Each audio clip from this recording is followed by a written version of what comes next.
Yo, what's going on, guys? Happy Tuesday, January 23rd, 2024, and welcome to a brand new week, and welcome to a Royal Rumble week at that edition of what we call the Clash of Le Champions. I'm your host, the vegan you believe in, Conscious Kurt, aka the Professor, aka my real name, Kurt Cadet, in the flesh as always, and my co-host needs no introduction, but fuck it, he's gonna give y'all one anyway. Ladies and gentlemen, this is his tag team partner, Jonathan Randall, at your guys' service, the adventurer himself in living color. Royal Rumble is this Saturday. I cannot wait. It's been so anticipated for the longest time, and we are here to do our prediction show as always, but there's so much other news outside of the Royal Rumble that we're about to get into. Kurt, I cannot wait. Yes, and we're going to get into that news right now as it came out this morning that WWE Raw will officially be moving to Netflix in 2025, and the deal is for $5 billion over the course of 10 years. That is crazy. I don't know. I was shocked to hear about it for one. But the more I heard more opinions about it. So, funny thing what happened this morning. So, I was driving home from work this morning. I had on the radio and they were talking about it on ESPN radio. But one person said in that show he talked about how this is like a big thing, because he had talked about years ago how like they did a report on Netflix and about what do they need to do for the future to increase just the revenue and popularity and whatnot. But he talked about how if Netflix wants to get bigger in the streaming industry, which they're a big streaming brand. I think that's how the whole thing started, is from Netflix. If they want to get bigger, they have to include sports in their broadcast channel. That's what they have to do. So I think with WWE bringing, on Netflix, I think that's going to open the avenues for other sports to be on Netflix. I wouldn't be surprised in the next 5 years from now, we're going to see more stuff on there. But my concern is about the streaming devices, because it's been a thing now for the past several years now. You know what I mean?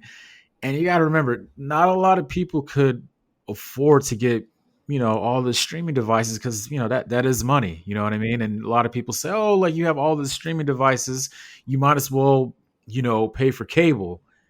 You know what I mean? But to each their own. Some people don't have Netflix, some do. I do. I mean, hopefully this thing works out. I mean, I'm not against it. I remember hearing some fans chirping off saying how, like, man, now I gotta pay for another streaming device just so I could watch Raw. But you, Kurt, I mean, I haven't really, like, what is your take on this whole entire thing? It's a clear indication that the world is changing.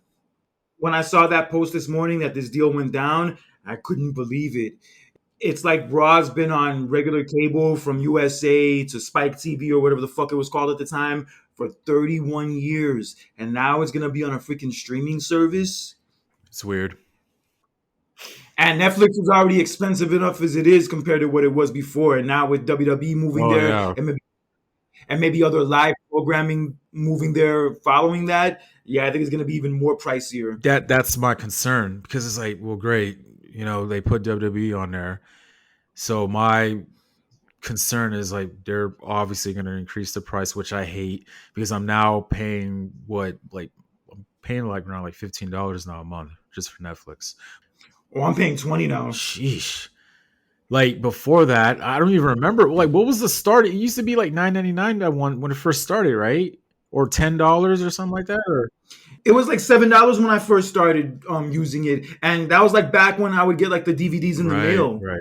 That's how old school that shit is. Wow.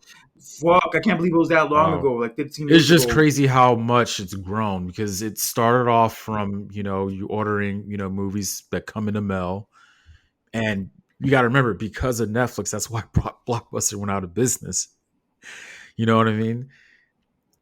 My concern is about, some people cannot afford to get all these streaming devices, Well, in a way, it's no different than people who couldn't afford cable back in the day. Or who can't afford to order the pay-per-views like back in the day either. That is very true because, but come on, like back then it was what, $30-$40 at the time, it's funny because like before WWE went on to Peacock, right? I remember you were telling me how I was talking about like the George Lopez show, and you told me, "Oh, you should get Peacock. It's on there." And I was like, "Dude, I'm not paying another whatever amount just to watch that." I was like, "No, it's not worth it." But then guess what? About a few months later, I had no choice to get Peacock because they ended up moving the WWE Network to their platform. So I'm good. I mean, I've had Netflix for like 7 years now. You know what I mean? So I'm good. Everybody else, you got to remember, they're always that one person that doesn't have it. So it is weird. I agree with you, Kurt. It is weird how it's been on a cable television show for so many years, and now they're going to Netflix now. But hindsight, you see, USA Network really didn't like lose a lot because it's been reported that SmackDown will be on a USA Network and NXT will be on a CW network. Yeah, USA will be fine. USA Universal will be fine. Their stuff is still going to be on Peacock anyway. All their other stuff is going to be on Peacock for another couple of years. Yeah. Having Raw move to Netflix, it's different. It's definitely going to take some getting used to once it does go down. But yo, WWE's making major moves, bro. Major moves. And also one more thing, they're not going to have any ads on there, thank God. And I hope Oh, moving good, good. forward, yeah, good, because we don't like that. But also, I hope in the future, I hope they go back to 2 hours. I didn't even think about that now that I look at the fact that it's going to be on Netflix now. With there being like no real commercials and no ads, maybe there won't be as much of a need for a third hour. And it's funny because I was on Twitter earlier and I was watching a small little clip when Triple H was on Stone Cold's podcast show back in 2015. He talked about the importance of and how frustrating it is, writing and producing a 3-hour show compared to just doing 2 hours.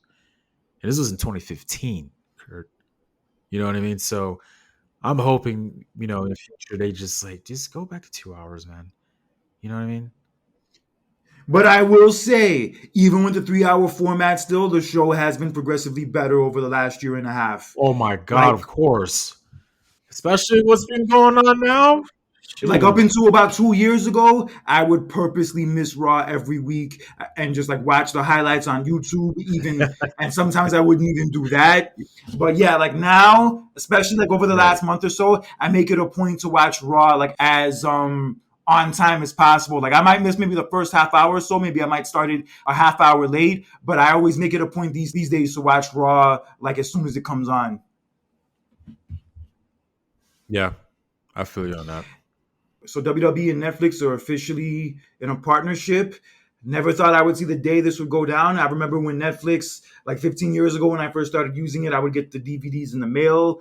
Eventually, it grew to them having their own TV series, like, Orange is the New Black and that House of Cards show. And then it grew to them like having their own movies, like they would produce themselves.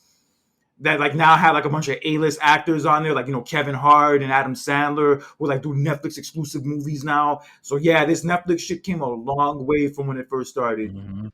and not to mention putting Blockbuster out of business. Yeah. Yeah, I think that, Netflix paved the way for all the streaming services we have today, for Disney Plus, for Hulu, for HBO yeah, Max, Peacock, Paramount Plus, Amazon. Yeah, Netflix was the first one. It paved the way. I know. And that's how it all started. And, funny, like, I think the only reason, number one reason why I get Netflix in the first place because it was one certain show and that was Narcos. So that was the show that like I need to get Netflix. So I want to watch this particular show. So it was Yeah, that. and I'll be honest, even with Peacock, the only real reason why I have it is for wrestling. Right, just like I said earlier, you told me, George Lopez show is on there. You should get it. I was like, dude, I'm not paying. No, I already paying for Netflix. I'm already paying for the WWE Network. That's all I need. I'm good. Plus, I had at that time when you were living here in Vegas, I had your YouTube TV account, so I was good. I was like, I don't need anything else. I'm good. And then what happened a few months later? Oh, well, damn, I got to get Peacock now. But you basically didn't lose anything because you already had the network anyway beforehand. So with Peacock, you got the network and you got the Peacock shit. So you didn't really lose anything in that No, sense. of course not. Oh, no, of course not. Of course not. And I love Peacock. I really do. Certain shows on there and the movies that they show on there. So, yeah. Yeah, they have a couple good movies on there. A lot of my old shows I used to like from back in the day are on there that I catch every now and then. I even watched the new Ted show that they dropped on there a few weeks ago. It's pretty funny. I heard good things. I heard good things about it. And I heard like a week or so ago they had one of the NFL playoff games like exclusively on Peacock. Like you couldn't even watch it on NBC. I know everybody. The It was fuck? so funny, dude. Everybody, you even asked me, it was like, was it on peak? I was like, yeah, dude. And everybody, like mainly my friend Nate, was complaining about how it shouldn't be on, like, and all that. I told him, I was like, bro, I'm good. I'm good. Like, I have Peacock, you know what I mean? So I'm good. You know what I mean? Was it weird? I'm sorry we're getting off topic, ladies and gentlemen, but was it weird to have it just exclusively on Peacock? I mean, yeah, it is kind of not fair because it's like if it's a playoff game, you need to have it available so everybody could watch it. Like I said, not everybody could afford to get streaming devices. Like, nope, nobody could afford it. Not everybody could have, not everybody has a Peacock, not everybody has a Hulu. I'm using my girlfriend's Hulu account because I'm under it. But before that, I never considered, getting one or anything like that. And just like, with HBO Max, it's funny. They show basketball games and hockey games that are on TNT. Yeah, they do. I see that all the time. Yeah, they have sports on there. So I'm telling you, dude, next 5 years, watch Netflix get sports on there. Don't be surprised. Even I believe they even show soccer on Apple Plus, I believe. Damn. Apple Plus I've never used, and also Paramount Plus I've never used. Those are the only two like streaming services that I've never fucked with at Well, all. so I watch it because that's under Prime. My girlfriend has Prime. Okay. So that she's able to get that and Paramount, I believe, under it. So Paramount's cool. Yeah, Paramount I would only maybe want for like the old school Nickelodeon stuff. Yeah, but it's growing, dude, and I just hope it works out. 10 years, ooh, that's a big one right there. Yeah, but that all doesn't start for like another year or so. So we still got Yeah, I plenty of know. time Yeah, until it goes into effect. But yeah, also what came out today is that TKO has officially appointed The Rock as a part of the board of directors. yeah. So damn, The Rock is on the board of directors basically for WWE Crazy. now. Who would have fucking I know. thought? And he's also been given full ownership of the name The Rock. Yeah, good for him. Yeah, it's no longer owned by TKO or WWE. It's officially now only owned by him. Oh, okay, that's good for him. Vince McMahon shaved his mustache. And, oh yeah, I think I did see like a brief picture of it. Yeah, because they were at the stock exchange this Yeah, morning, ringing the bell. Like Rock yeah. was there, Triple H was there, Vince was there, Nick Khan. It's crazy how far the Rock has come, Triple H has come, and that whole company's come. Really, they've really leveled up over the years. Especially the Oh, Rock. of The Rock, who course. would have ever thought? Like when we first saw him as the Rocky Maivia, that he would become like one of the biggest stars in wrestling, one of the biggest stars in Hollywood, and now a part of WWE's board of directors. Holy shit. Hmm. And Triple H too. And Triple H you can also throw Yeah. into that category. And who I think with the way things have been looking the last few months deserves the award for best booker in wrestling. Hands down. Oh, I agree, especially with what's been going on over the past couple of months. And like I said, once we get into it later about for this upcoming Saturday, I have a lot to say. But that's good for The Rock. It's funny because everybody when the XFL thing and everybody was and then the what movie what was that one Hollywood Black Black Adam, Adam. everybody was, oh my god, he's being and then this is a downfall. I was like, dude, he's gonna be fine. And look what happened. Maybe that's what The Rock was talking about on Raw a couple weeks ago when he talked about sitting at the head of the table. Maybe he was referring to this. That's a good one right there. That's a good point. That's a good point. But still, just don't screw a WrestleMania, please. That's all I have to say. Yeah, according to Meltzer, take that with a grain of salt if you want. He hasn't officially signed on to do WrestleMania yet. Like he wants to do something at WrestleMania, but we don't know if that's necessarily going to be a match or not. But as of now, he hasn't signed on to do WrestleMania. But like I said, that's Meltzer. So whether or not you believe it's true, that's up to you. Bruce Pritchard's mortal enemy. Bruce Pritchard's Bruce Pritchard's mortal enemy, Eric Bischoff's mortal enemy. A lot of Oh, people in the Eric wrestling Bischoff hates him business too. on Oh him. my god, he hates him too. Yeah, Eric Bischoff always calls him a pussy. He always calls him like the most derogatory, like fucked up names you can think of. Yeah, Booker T doesn't like him. I think Charlotte Whoa, had an issue with him a few years ago. holy Seth crap! Rollins also shits on him. Yeah, he has a lot of What? enemies. Yeah, he has a lot of people who don't fuck with him. Damn. Kind of reminds me of Alexander Knox from Batman. Is nobody likes that journalist? Wow. The Rock put up a post. I like this. He put up a post about the whole Endeavor thing.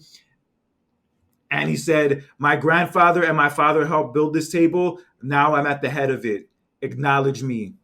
Well, that's a good. I think that was what's the word? Foreshadowing. Yeah, who would have thought this would Yeah. be going down? But I'm happy with the news, Yeah. and I just hope like that's the biggest news with him as far as future plans go, as opposed to him main eventing WrestleMania with Roman. Okay. I'm going to ask you something, Kurt. What was the last wrestling video game you played, or did you ever play any wrestling video games growing up? I played a few. The last wrestling game I played was actually with my nephew. It was WWE 2K20, I think, or 2K19. It was one or the other. Okay. Yeah, like when he was into playing it, I would play with him all the time. And unfortunately, he doesn't really watch wrestling anymore like that. What? Okay. So, what's your all-time favorite? All-time favorite wrestling game I ever played. That's a tough one. I only played it once, but I remember SmackDown Here Comes the Pain being pretty good. Okay, I have to say it's that and SmackDown versus Raw 2007 was like those are my top two.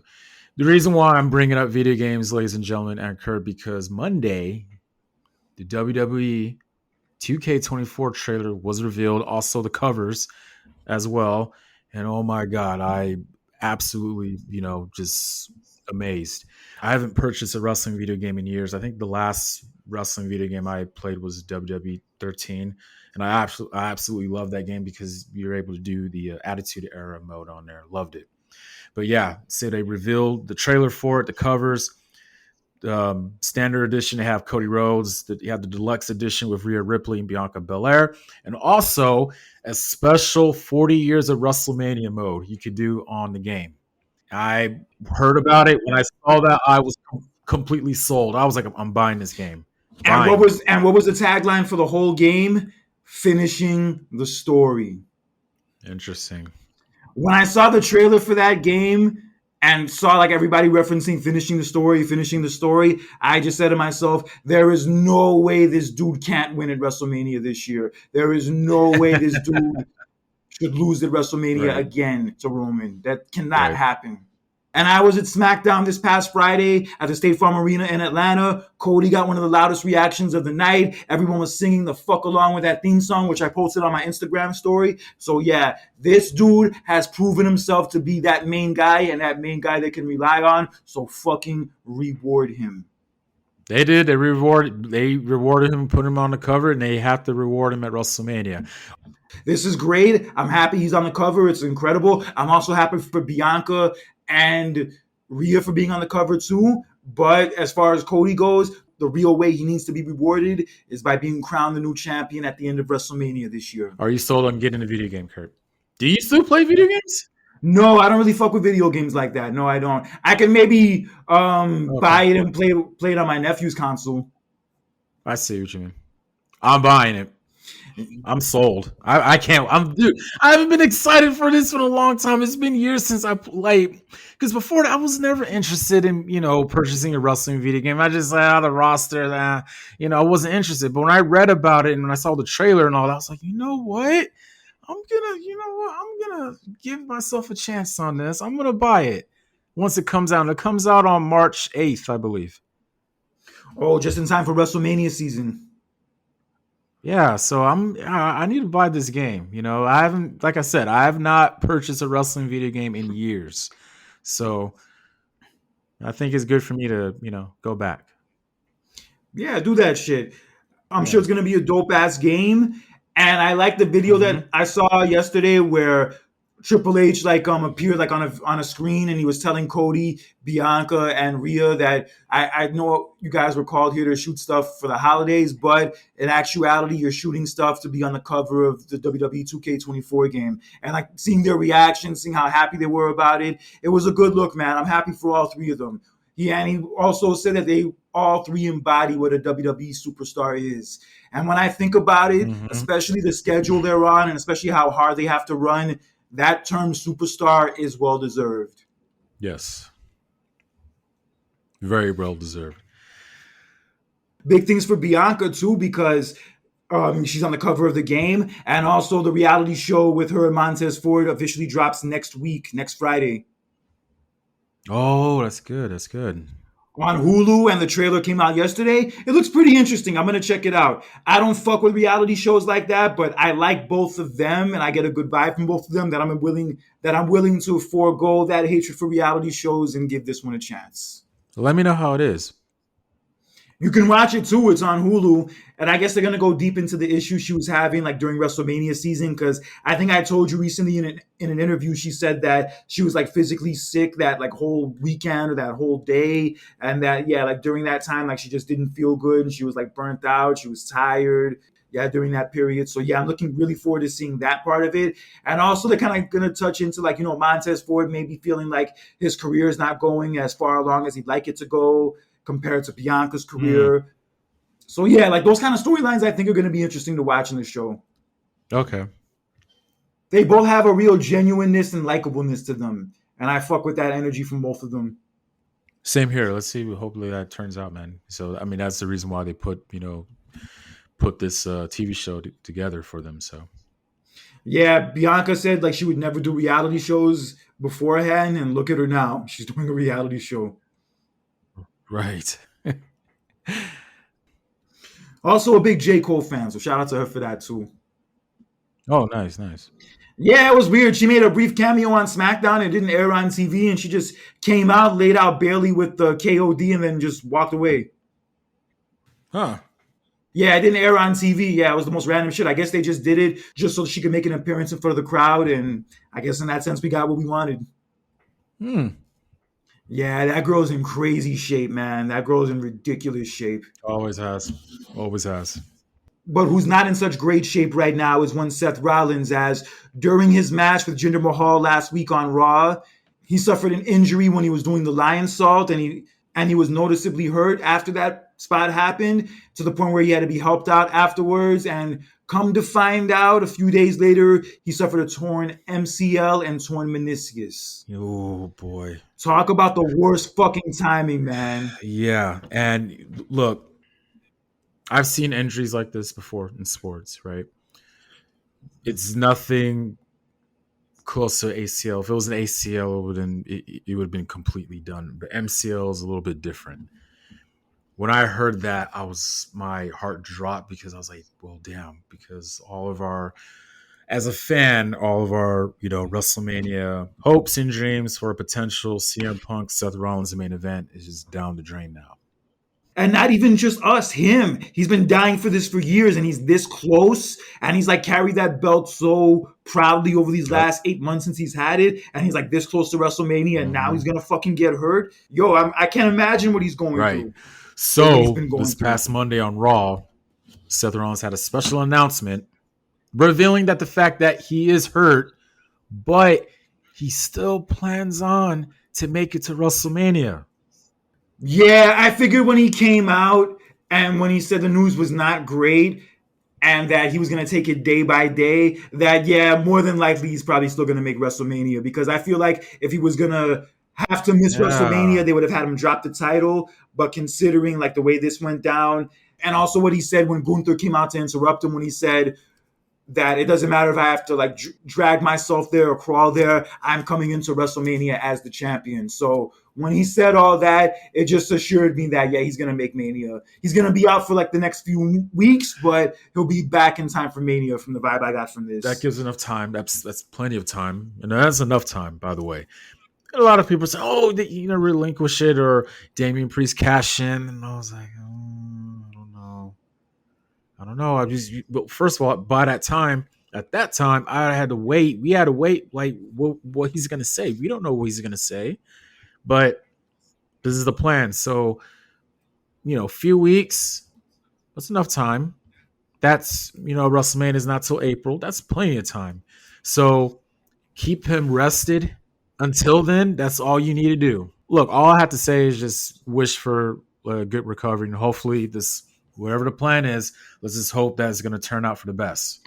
Yeah, and logically speaking, if they let Roman Reigns stay the champion when he like barely shows up and only had 5 title defenses last year, they can let Rollins keep the belt when he's only going to be out for a few weeks. Thank you. Preach. Yeah, I mean, it'll suck that he misses the Royal Rumble in an Elimination Chamber, but whatever. As long as he can get to WrestleMania and have that match with Punk, it's all good. Dude, he's been defending that title more than Reigns, even on, surprisingly, even on, on a Monday Night Raw, every, full moon, So I saw that post that Rollins has had more title defenses in the 8 months he's had that title than Roman has had in the 3.5 years since he's had his title. Crazy. Yeah, I was really concerned at first when I heard the news, and even when he came out last night on Raw with his like knee wrapped up and like he was wearing sunglasses and all that, I'm like, oh no, this doesn't look good. But thankfully, it looked like he was just trying to sell it to people, and it looks like he's more than likely going to make Mania. And I like that segment that him and Gunther had together, where Gunther basically said he's going to challenge Rollins when he wins the Royal Rumble on Sunday. And fuck, everybody rushed real fast to say that, yo, the Royal Rumble's on Saturday. It's on Saturday. Like right after that segment ended, Michael Cole on commentary was like, the Royal Rumble's on Saturday. I repeat, the Royal Rumble's this Saturday night. So yeah, him talking about winning the Royal Rumble on Sunday is going to be kind of hard considering it's not happening Sunday.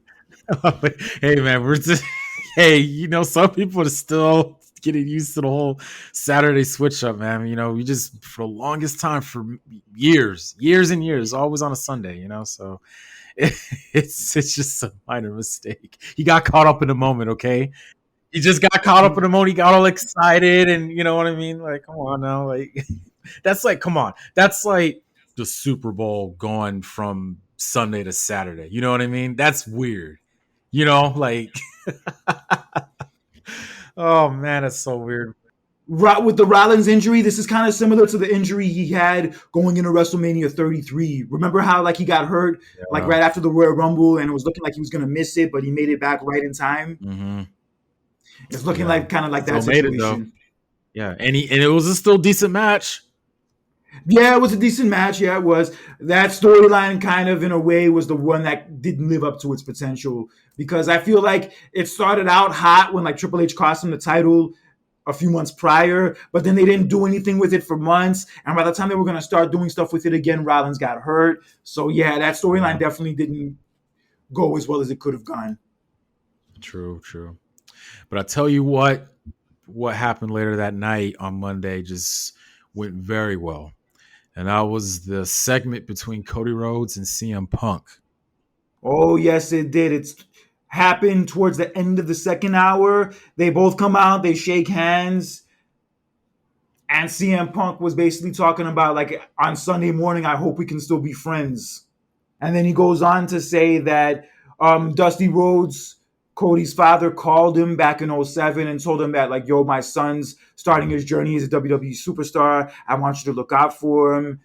He befriended Cody when he first got to the main roster, and like he realized that, he didn't really need Punk's help, that, he could talk himself out of any situation, that he could handle himself fine. And then Cody responded by saying that, yeah, you did treat me like a peer. You could have treated me badly, but you didn't. You treated me well. We were talking about all that, but also he was also mentioning how, my dad, CM Punk's dad, what he's referencing, he was talking about how, like, he wasn't popular and all that stuff like your dad. But, my dad was an electrician.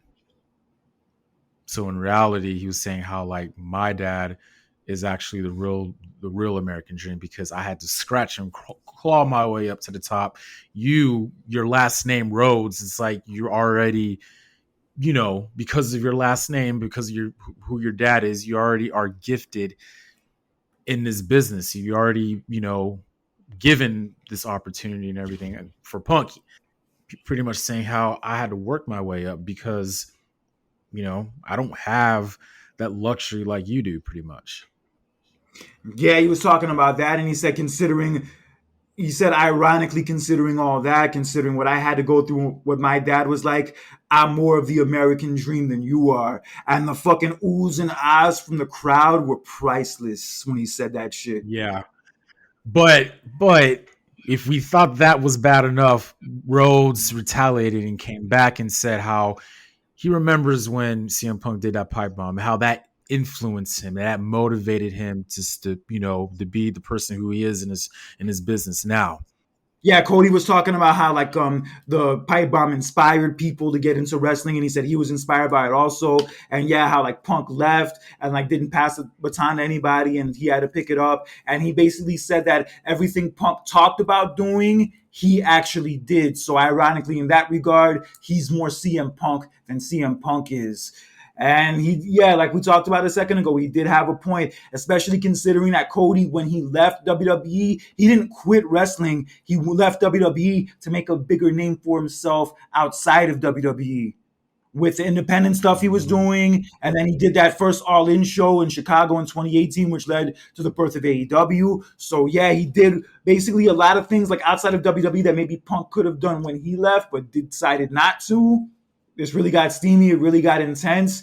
And it got to the point where the promo ended where Cody said that like his dad used to quote John Wayne all the time. And he said the quote that he would always use was this one: even if you're scared to death, he said you still need to saddle up anyway and move forward. And this Saturday, I have no choice but to move forward. And the direction I'm moving forward in is through you.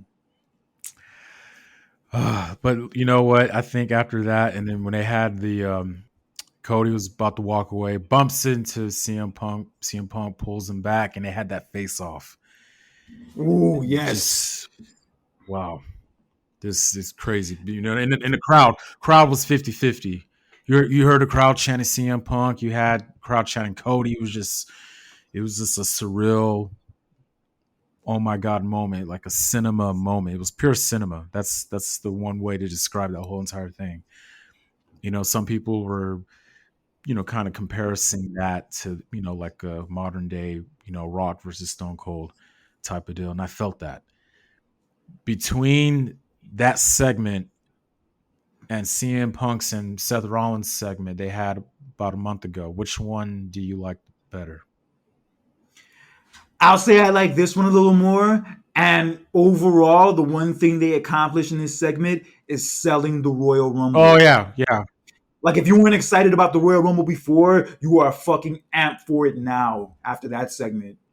Yeah. And, and that's the point I want to get to because don't get me wrong, the Royal Rumble is always hype. Like I said, it's, it's a new year, new beginning, we're on, the road to WrestleMania and all that. But there are certain Royal Rumbles that have so much hype behind it because of what's going on. I think this one alone, because of what's going on and what's been happening for like the past month and a half now, right? I believe that this is probably like the most hype Royal Rumble I've ever experienced in a long time. Probably not since like maybe like the Attitude Era. Yeah, I'll say the last Royal Rumble I can remember where I had like this much anticipation going into it was maybe 2002. Yeah, I was about to say that too because I was thinking about that last night because like, man, it's like, Triple H comes back, Mr. Perfect comes back, Goldust, Val Venus, Godfather, and then at Undertaker and Austin in it. It was just like, oh my God, it was just, ooh, you know what I mean? And it just, And you also had the Jericho and Rock match for the title, also the Flair and Vince street fight. Yeah, crazy. Don't get me wrong, 2001 had a lot of hype too, though. Like it's been a long time since we, experienced something with so much anticipation to, don't get me wrong. Every year the Royal Rumble is always anticipated, but this one, not just with the men's match too, the women's match too, because that got heated too.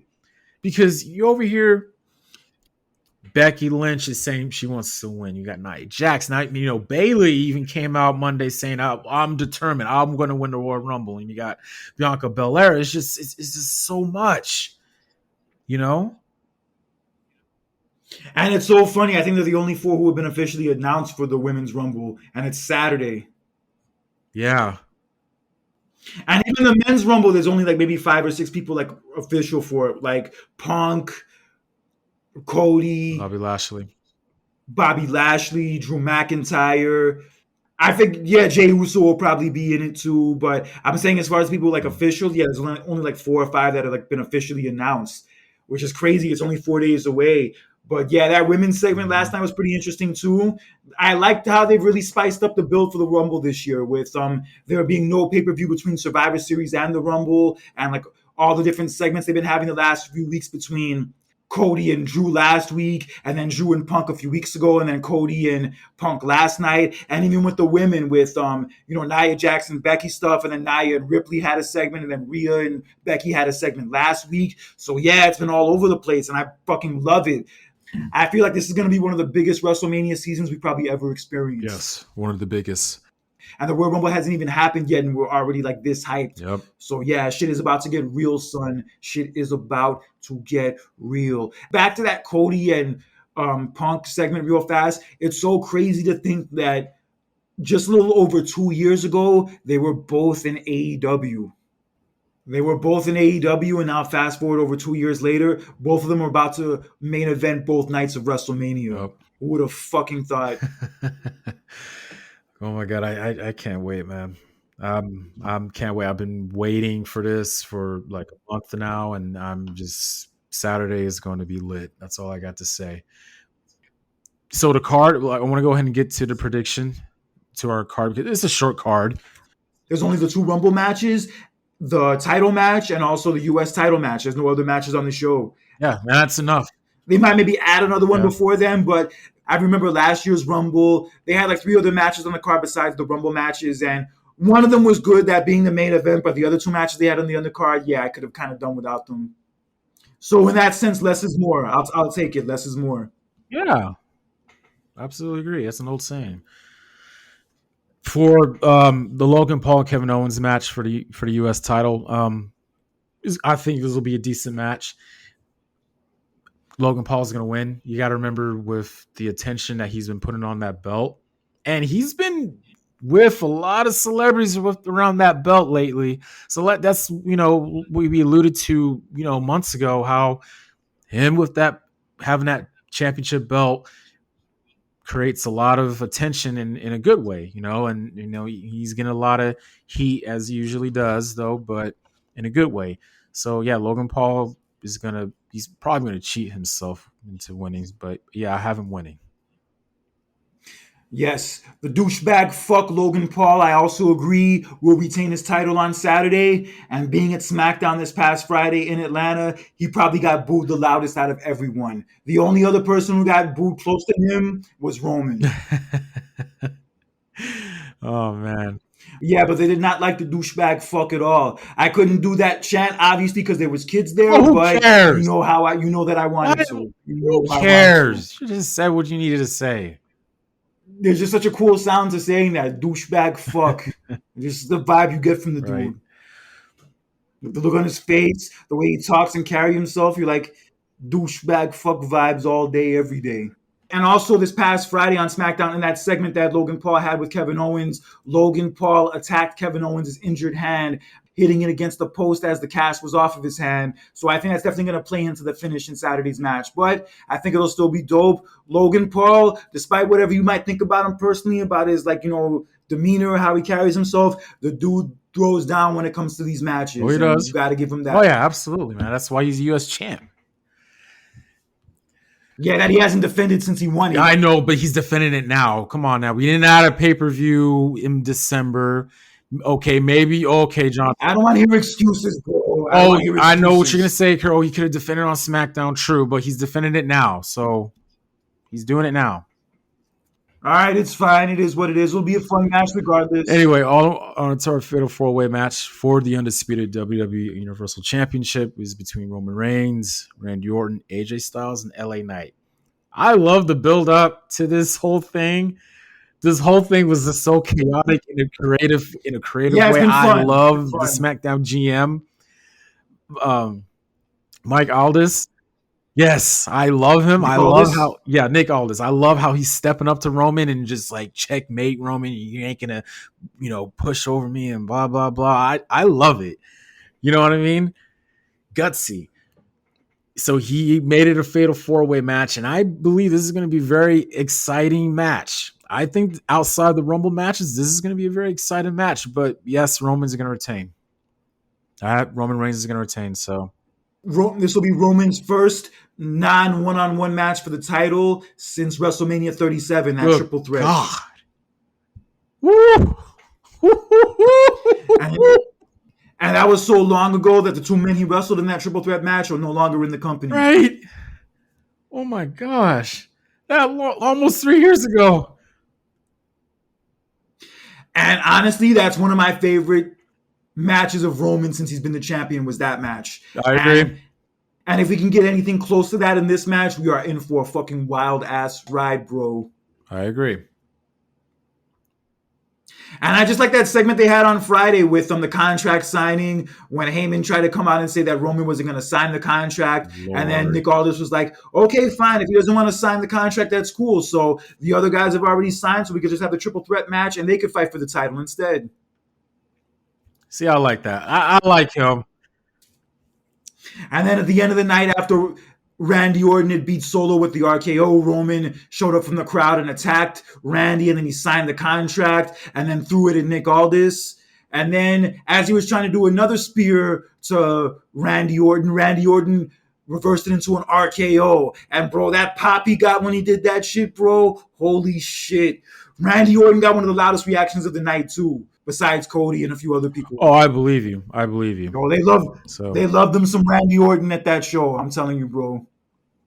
Big as shit too. Him and AJ fucking put on mad muscle since they've been gone. Oh, yeah. Oh, dude. Yeah. I think this is also going to be the first time Roman and AJ have had a match against each other for the belt since those matches they had together in 2016. That match they had at Payback and Extreme Rules, those two great matches they had then. So yeah, those two were always great together. Roman and LA Knight, I know, worked together recently, and that was solid. And Roman and Randy, actually, as far as singles matches or whatever, they haven't worked together, I think, since SummerSlam 2014. That's a long time, almost 10 years ago. I believe it's going to work out well for everybody. Yeah, it's going to be a fun match. I think everybody's going to kill it. And Roman, I think, ultimately is going to retain. No fucking debate about it. Oh, yeah. All I want to see is a good match. That's all I want to see. Despite of the backlash of him, not defending the title as much and all that. And look, I just want to see a good match for this one historical night for everybody. You know what? I want this Royal Rumble to be this is one of my favorites in this era. Because so far, I'm still holding on to 2017. 2017 is still a favorite of mine. 2018, the Rumble matches are pretty good. Also, the 2020 Rumble match we always rave about. Even last year's show I enjoyed too, for the most part. The Dark Ages for the Royal... The Dark Ages for me for the Royal Rumble were the early 2010s. That was the real Dark Ages of the Royal Rumble. Just for a whole event in general, just... From this era, 2017 is still I cling on to that. I want this one to be one that I look back on I really love this event, So, and I believe I will. And maybe this championship match that we're going to see on Saturday will be added to the list of some of the best Rumble title matches we've ever seen, which we'll also get into later. But yes, Roman does retain. It's going to be one crazy ass match. I like the whole exchange between the three other guys, especially the tension they've been building between AJ and LA Knight. So I think in that sense, those two are going to cancel each other Mm. out. And then Roman will probably pin one of them and retain. Yeah. But regardless, he is walking out with that title. Okay, and on to the women's Royal Rumble match. We only have a few names official for it, but I'm sure there's going to be more announced in the next few days and possibly a few other surprises, which I definitely see at least one or two of them happening. But ultimately, putting me on the hot seat, I pick the winner for the women's 2024 Royal Rumble to be Becky Lynch. For me, it's a tough one. It was either between her or Bailey. I think with the short little segments that have been going on between Becky Lynch and Rhea Ripley, the way they've been confronting each other lately, it's like, yeah, you have to go down this route. I want to choose Bailey. I love Bailey. I do. But I still see her in a women's title match against Io Sky at WrestleMania. But as far as winning the Royal Rumble, I have to hand that off to Becky Lynch. I think it's going to happen too. I have no problem with it. Becky will go down as the first two-time winner of the Women's Royal Rumble. The main reason why I don't think Bailey is going to win, although I would like her to, is because Io's already the women's champion, and more than likely it's looking like the Kombucha Warriors are going to win the women's tag titles on SmackDown Friday night from Katana Chance and Kaden Carter. So I feel like, yeah, they're going to have all the belts, and then Bailey's going to come up short in the Royal Rumble match, and that's going to further build into the split between her and the rest of Damage Control. Yeah, which will lead to eventually the other Damage Control girls turning on her, and then she becomes a baby face, and then that leads to the match between the two of them at WrestleMania, which I am down for. Same here. And it's funny, Bailey has never had a one-on-one match at WrestleMania. No, she hasn't. Yeah, every match in Mania she's in is always like either like a four-way match or a tag match or whatever else. Yeah, she's never had a singles match at Mania before. Yeah, her and Sasha never even got to have that singles match at Mania that I always wanted to happen. But yeah, it just never worked out. So you have Becky winning too? Yeah. Yeah, and also her book's coming out in March too, so I could definitely see that as like a way to further build like the momentum for that, and also going into Mania if because she's more than likely going against Rhea. So I see Becky winning the Royal Rumble for the second time. Okay. But getting into some of the surprises, potential surprises for the Women's Rumble, who do you think will end up making that surprise and making that appearance? Don't be surprised if you see Trish Stratus. I think considering that she just dropped the TNA Knockouts title and also gave her official farewell to TNA last week, that Naomi is more than likely going to be in it. Naomi, I'm more than expecting to be in the Rumble Saturday. Okay. That one I have no doubt in my mind is going to happen. I know like until it happens officially, it's only speculation, but considering all that, I have no doubt in my mind she's showing up in that Rumble match. And I hope she has one of those cool spots again this year. Like, I don't know if you remember from the past Rumble, she's kind of like the female Kofi Kingston with like those spots where she keeps herself from getting eliminated and finds a creative way to get back in. Yeah, she always pulls that shit off well. Yeah, I remember those. And just real short, I'm happy that TNA is kind of getting their feet back up right now. Oh, yeah, they have a bunch of new signees, including Dolph Ziggler. Dolph Ziggler is officially a part of TNA. Yeah, and TNA is like also like now revamped and like remodeled and all that. Also, Dana Brooke is there too. Yep. I saw their stage from one of their shows. I like their stage. Yeah, their shows were in Vegas recently. Yep. Yeah, 2 shows there. Yeah, so I think Naomi is a shoo-in to be back. AJ Lee is another possibility too. Possibly. Yeah, with Punk being back and all that, I could definitely see her maybe making a surprise appearance. I don't know if she'll be back permanently, but I could see her doing like a one-night thing at the Rumble Saturday. Mm-hmm. Yeah, it'd be great to see her. It's crazy. It's been almost a decade since she retired. I know. And also another one that's been very heavily speculated over the last month, Mercedes Moné. Do you think she shows up Saturday? No, because if she shows up, I don't know, because we're kind of like expecting, Becky may win, right? She shows up and everybody's like, what if she wins? If Sasha Banks comes back, And I have not heard anything or any deals been done yet since the last time we talked about that.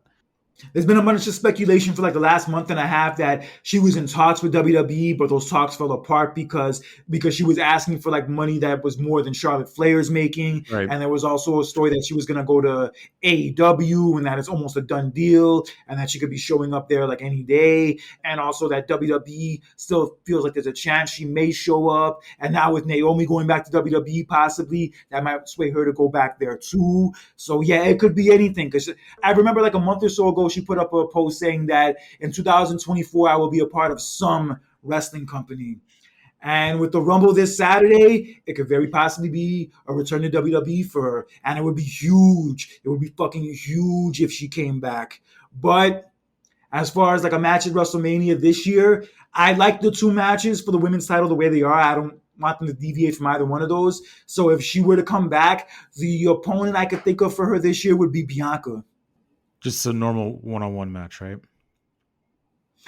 Possibly because they never really finished that whole feud because they had that match at Mania, which was great. Then they were going to have that match at SummerSlam, but for whatever reason, it didn't happen. And they did like maybe one singles match on SmackDown, which was pretty good. And then they had like a three-way match and like a Survivor Series match, but they haven't had like a real proper like one-on-one match like on a major show since that WrestleMania match all those years ago. Yeah. But you got to remember that was like centered around the title, though.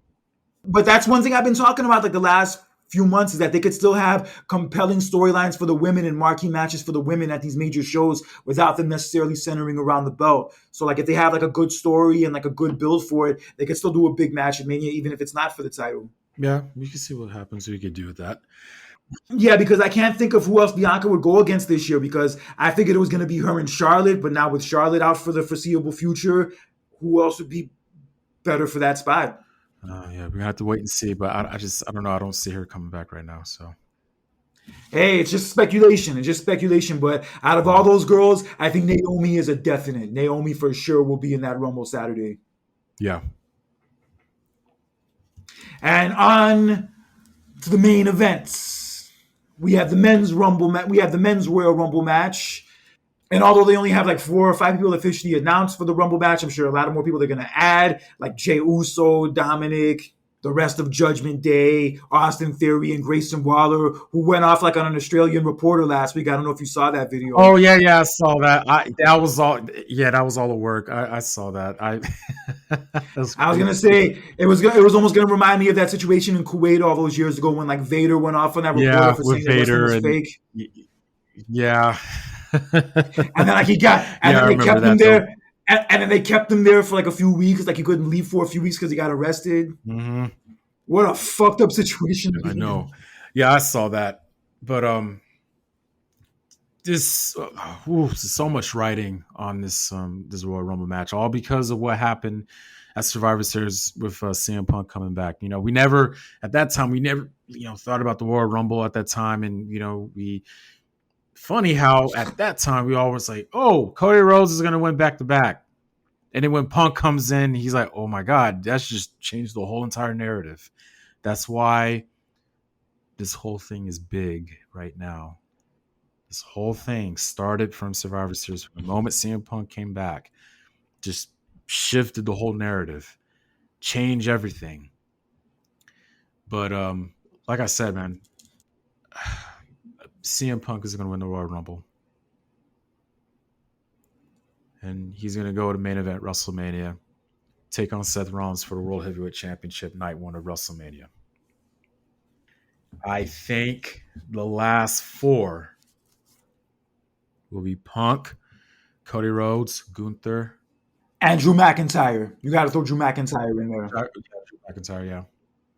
Those will be the last 4. Drew's been on a great run these last few months. This whole character change they've been doing with him recently has been incredible. So, yeah, I do think it comes down to those 4, but I think the last 2 are going to be Punk and Cody, especially after that segment last night on Raw. It's inevitable. Oh, absolutely. Absolutely.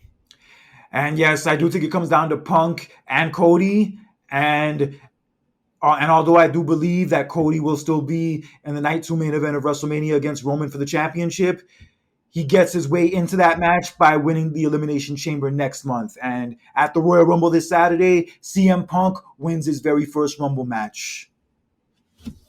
Yes. exactly 10 years after his very last televised match in WWE, which is at the 2014 Royal Rumble. He comes back to the 2024 Royal Rumble and wins it. Picture perfect.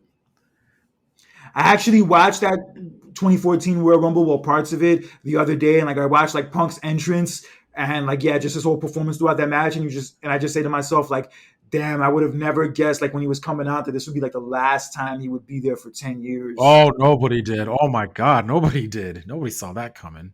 We look back at it at that time. We're like, damn, this is the last time he'll be there. So But looking at him when he came out and like looking at the condition he was in, I could definitely tell that yeah, something's not right. This dude does not look like he's healthy, and yeah, something's wrong. mm, And lo and mm-hmm. behold, my concerns, along with many other people's concerns, were spot on as he ended up walking out the next day and like went off on Triple H, went off on Vince, and apparently he had been dealing with that staph infection for months.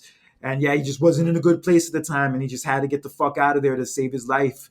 And I remember being really bummed out at the time when he left because he was one of my favorites. Like when I started watching wrestling again back in 2012, he's like one of those people I gravitated towards. And then when he left, that really sucked. It really did. I get why he did it. I don't like, hold it against him or It anything, did. but it hurt. It really did. It just as a fan, it hurt. Oh, trust me, man. And I said this before. I don't want to, go much into detail about it because we have so much more to talk about. But yeah, that 2014 year just felt like just CM Punk not being there felt empty, despite with Daniel Bryan and Roman Reigns going to singles competitor and the Shield breaking up and everything and Sting coming back at the Survivor Series that year. It just it was empty. It just felt like, man, it's really not the same. You know what I mean? It's just you kind of imagine like, man, what if he was there? You know?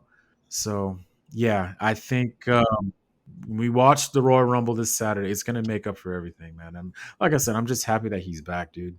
I really am. Granted, like Rock versus John Cena at WrestleMania 28, that remember that got me into it, but it was the other storylines, and it was also CM Punk versus Chris Jericho, which that was the one that really sold me the most. Like, okay, I'm gonna order this pay per view. I went out of my way to watch ECW just so to see him win the ECW championship against John Morrison. Even though ECW was a joke at the time, but I think it was important for me because I was a fan of him that I wanted to see him accomplish this. So this is before the whole pipe bomb thing, So as a big fan of him, this is important. This is a really feel good moment. So it will all pay off on Saturday. Yeah, I would have never thought even 5 months ago when that whole shit happened with him and Jack Perry and the thing with him being released from AEW and all that, like the way that all ended, I would have never thought that 5 months later or so that he'd be the person we're picking to win the Royal Rumble and main event one of the nights of WrestleMania. That's what I've loved about these last few years of Mhm. wrestling is just all these crazy ass scenarios that you never thought would happen, that you never expected to come true, and lo and behold, they're coming true now. Hey, it's wrestling is unpredictable, and that's how the way it should be. That is why, Kurt, I've been telling you this like for a long time. Like I don't like to look up rumors and stuff. I absolutely hate that because it ruins it as a fan. Like I hate that. Like I especially during WrestleMania time, I told you this before. Like, don't be sending me like stuff and rumors and stuff. I don't want to hear it. Like, let me enjoy this. It's supposed to be genuine. Let me be excited and be in the moment instead of knowing about it, beforehand because it takes away everything. So it is very unpredictable. It really is. It's like when you're watching a movie. I'm quite sure you've seen movies where damn, I didn't expect this to happen. You know what I mean? It's the unpredictability about it. That's entertainment. That's how you're supposed to do things. Yeah, definitely.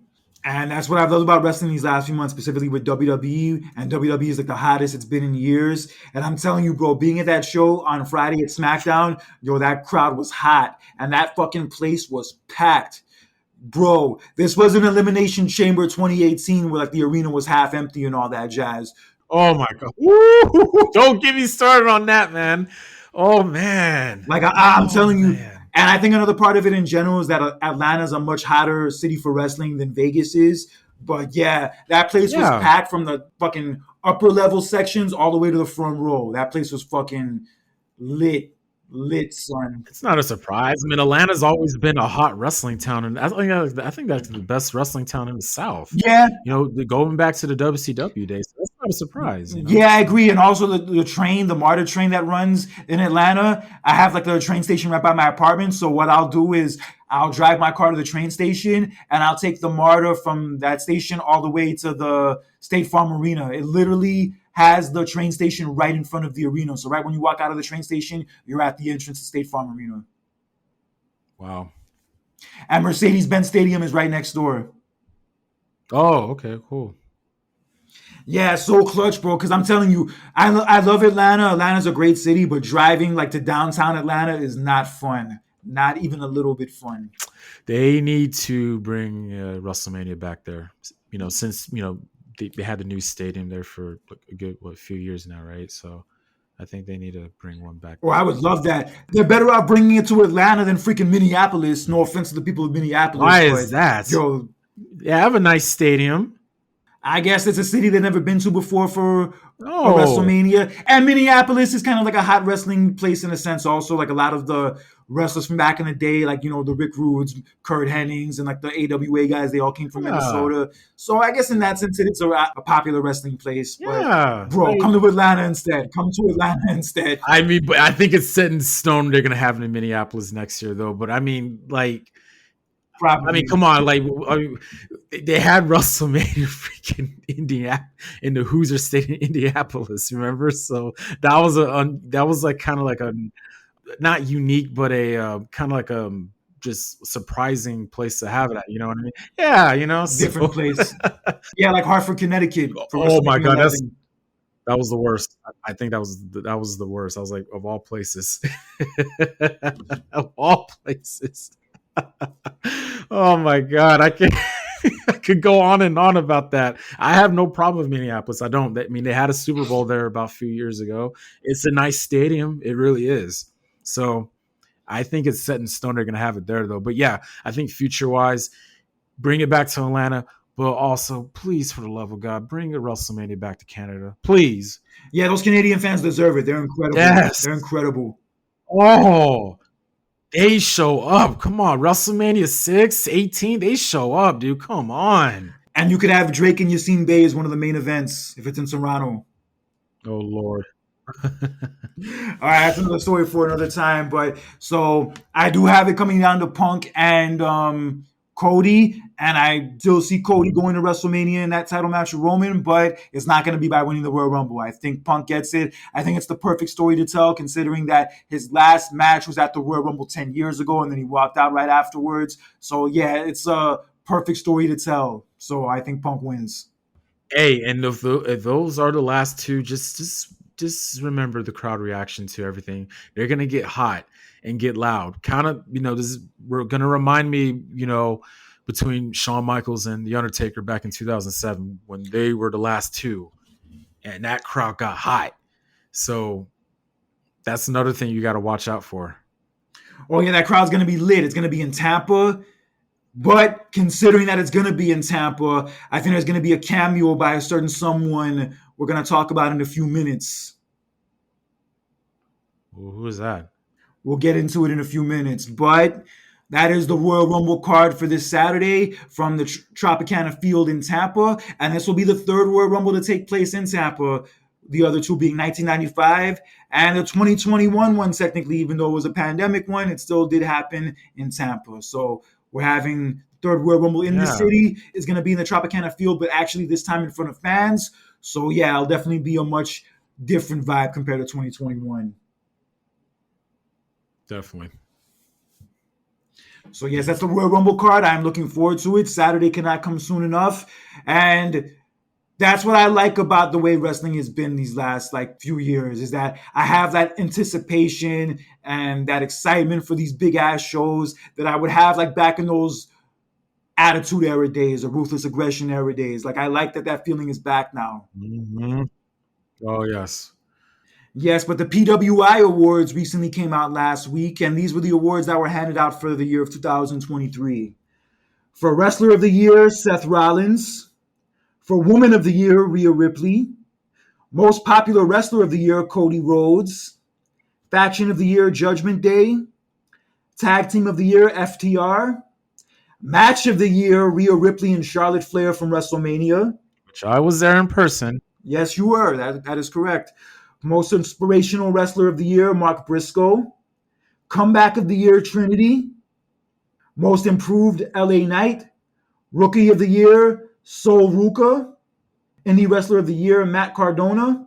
Feud of the Year, Sami Zayn versus The Bloodline. And Most Hated Wrestler of the Year, Dominic Mysterio. Hey, these last two, oh my god, these last two, I really go like I completely agree with this, especially Woman of the Year, Rhea Ripley. Feud of the Year, Sami Zayn versus the Bloodline. Oh my god, Oh, yeah, it goes without saying with Rhea, but keep going. yeah, Feud of the Year, yeah, Sami Zayn versus the Bloodline. Oh my god, that's just woo, Jesus. Yeah, that stuff with the Bloodline in the first half of last year was incredible. Yeah, one of those segments being at the end of the Royal Rumble last year. Yeah, bro, that storyline with the Bloodline in the beginning of last year was fucking top notch. Yeah, and then seeing that, not concluded though, but just seeing the thick of things at WrestleMania in person was a sight to see. That was just an intense storyline. I absolutely agree with that being feud of the year. For most hated, Dominic earned that, man. I've always given him a hard time, but like I said, man, if you're hating somebody for what they're doing their job. And like I said, man, round of applause to him. He's just grown and improved so much in so much little time, man. And I'm proud to see that, to see development and change and growth. That's one of the things I'm proud of for Dominic Mysterio. Yeah, honestly, with Dominic reminds me more of Eddie Guerrero than he does of his dad. Yeah. And with the look too, the mullet look, how often do we see people with a mullet now? Nobody. But he's rocking it well. Yeah, the mullet, Um, the look, also like the personality aspect of him, where he's kind of becoming Ray's rival, like in a way, in the same way that like Eddie became Ray's rival, where like he's getting into Ray's head, he's fucking with Ray personally. So yeah, that's kind of how Dominic also reminds me of Eddie. yeah. For most improved, easily, yeah, LA Knight. It's just Ooh. crazy how last year started. And I said this, in our last episode, of how about, LA Knight was in that silly pitch black match with the late great Bray Wyatt. And then, and then months later, you know, now he's put in this spotlight and the crowd loves him and all that stuff. And it's just a big turnaround. Unexpected, by the way. Unexpected, but in a good way. And it worked. And it still is working and it's gonna, keep the ball running, man. And I'm happy for him. For tag team, FTR is always dude. Like, enough said, man. Like, just so much to say about these guys. They're a very gelled and good unit. And I like tag team wrestling is very hard to come by during this time. You know what I mean? So to see FTR tag team of the year, without question, not a surprise to me. The quality of their matches is ridiculous. Those dudes always throw down. Yeah. For woman of the year, look, I get that Rhea Ripley, didn't really defend the title as much and everything, but hey, what she was doing outside of the title, getting involved with the men and kind of like being, the spoken leader of the Judgment Day and all that stuff, that says a lot. Reminds me of China. Her presence, Definitely. her just everything is just it like wow, Power. and yeah, that's not a surprise. Cody Rhodes, hey man, popular rest of the year easily. Come on now, dude, you have the crowd singing to your theme song, dude. Come on, And also, another comparison to Shawn Michaels in 1995. Shawn Michaels also won that award that year for Most Popular Wrestler of the Year. popular rest of the year. Oh yeah, oh The parallels between Cody Rhodes in 2023 and Shawn Michaels in 1995 are ridiculous. both won the Royal Rumble, came up short at WrestleMania. And not even just lost at WrestleMania, got brutally attacked the next night on Raw. Oh yeah, I forgot about that too. Both had great standout matches at SummerSlam a few months later, and like still maintained their popularity despite not winning at WrestleMania. Mm-hmm. Also briefly winning the tag titles, they both did, and winning Most Popular Wrestler of the Year from PWI. So yeah, both very similar, very similar. Yeah.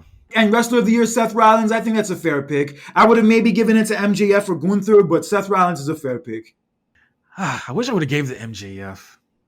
I mean, just what he did with that title, not just with the title, just the matches, the quality of the matches, and just the character himself, and just how he comes off. Man, it's just phenomenal, absolutely phenomenal. So, but again, hey, Seth Rollins earned it, man, and again, you resurrect the World Heavyweight Championship belt.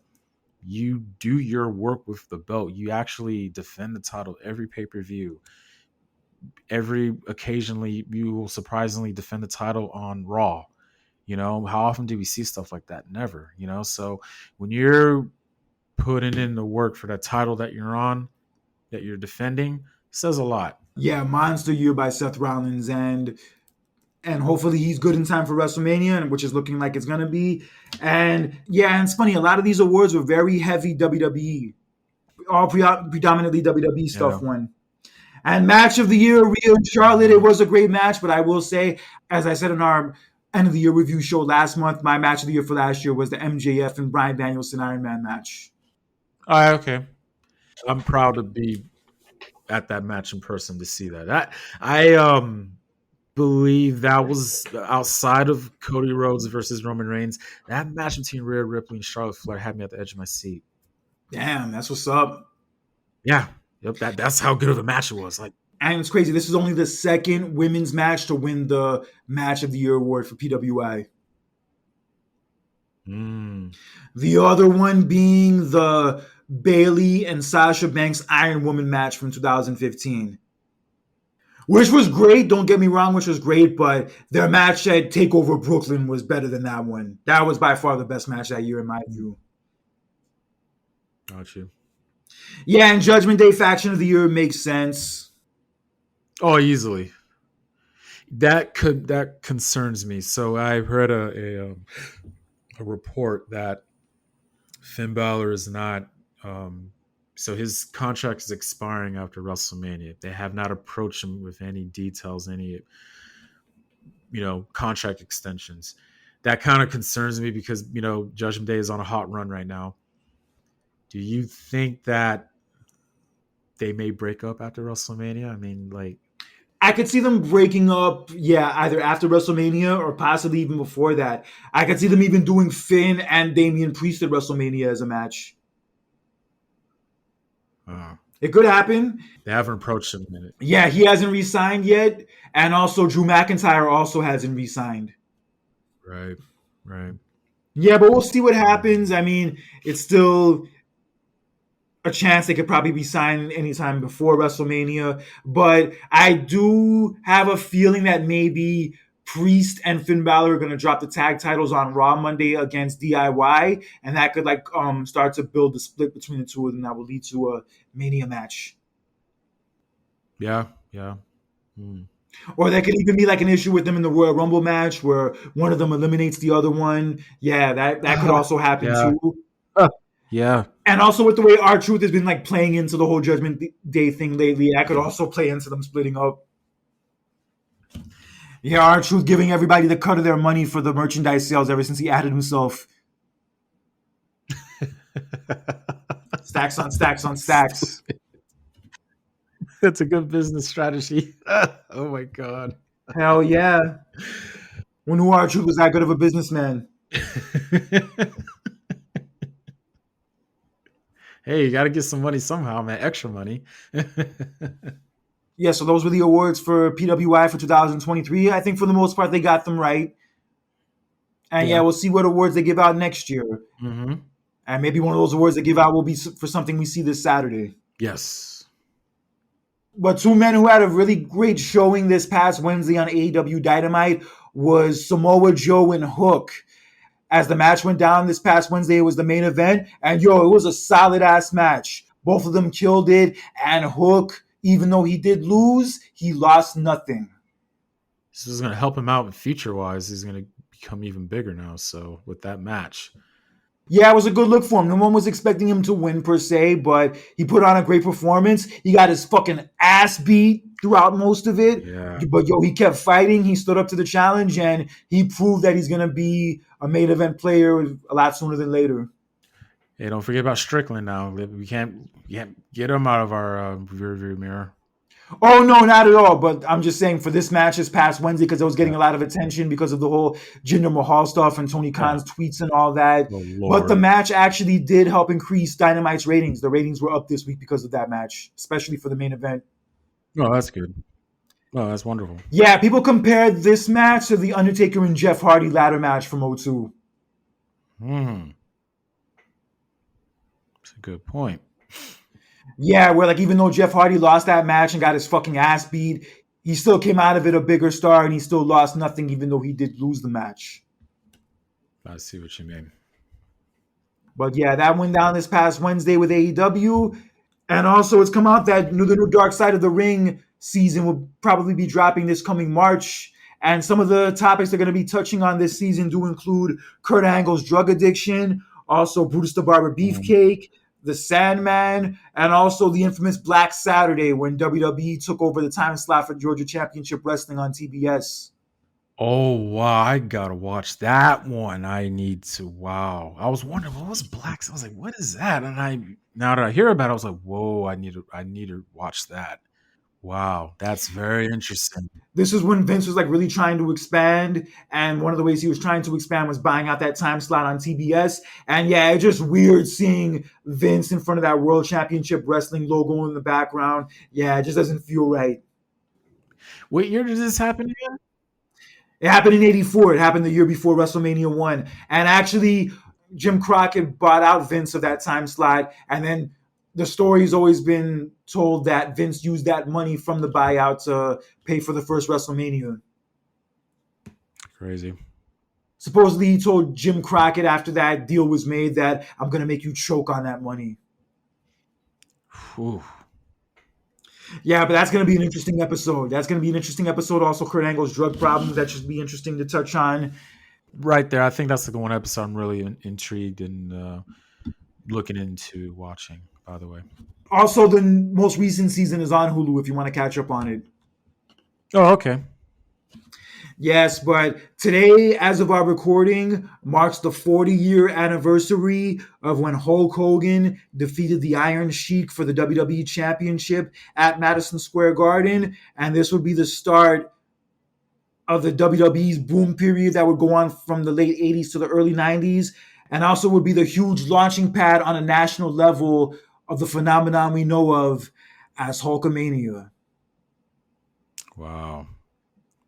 Crazy. It's been 40 years, but the whole thing was like a domino effect. It was because of this moment that it led to the rise of Hulkamania, and the popularity of Hulkamania would eventually would lead to the creation of WrestleMania, and the rest is history. But it's that popularity of one person that just pretty much exploded everything. It wasn't just about Hogan. I think it was not just about him, but it was also about the business and the company for it as well, because it propelled the company as well. It shifted the company into a new direction, the way we see it now. Yeah, it made wrestling mainstream. It made wrestling Hollywood. And Hulkamania was as Hollywood as it gets. And although Hulkamania did originally start in the AWA earlier in the 80s, Yeah. it was when he came to WWE and then when he beat the Iron Sheik at Madison Square Garden, and then everything went from there. That's when Hulkamania really exploded and really became like a part of pop culture. And when Hulk Hogan became a part of pop culture and who still is a part of it today. Yeah, that whole wrestling boom of the 80s, everything that WWE went on to do from that point on can be traced back to that night at Madison Square Garden in '84. All because of that night. And it was because of that. Hey, that's when we was like, hey, let's do WrestleMania. You know what I mean? Because of the just again the whole popularity of everything. And we look how much it's grown.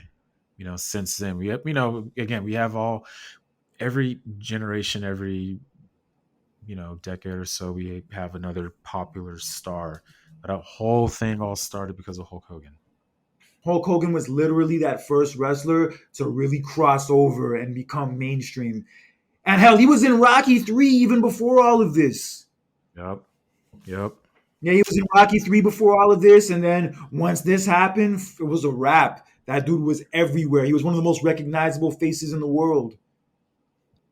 Yeah, from that point on, it led to like Cyndi Lauper becoming a part of WWE, and then Hogan even went with her to the Grammys in '85. Yeah, Hogan was like her date to the Grammys.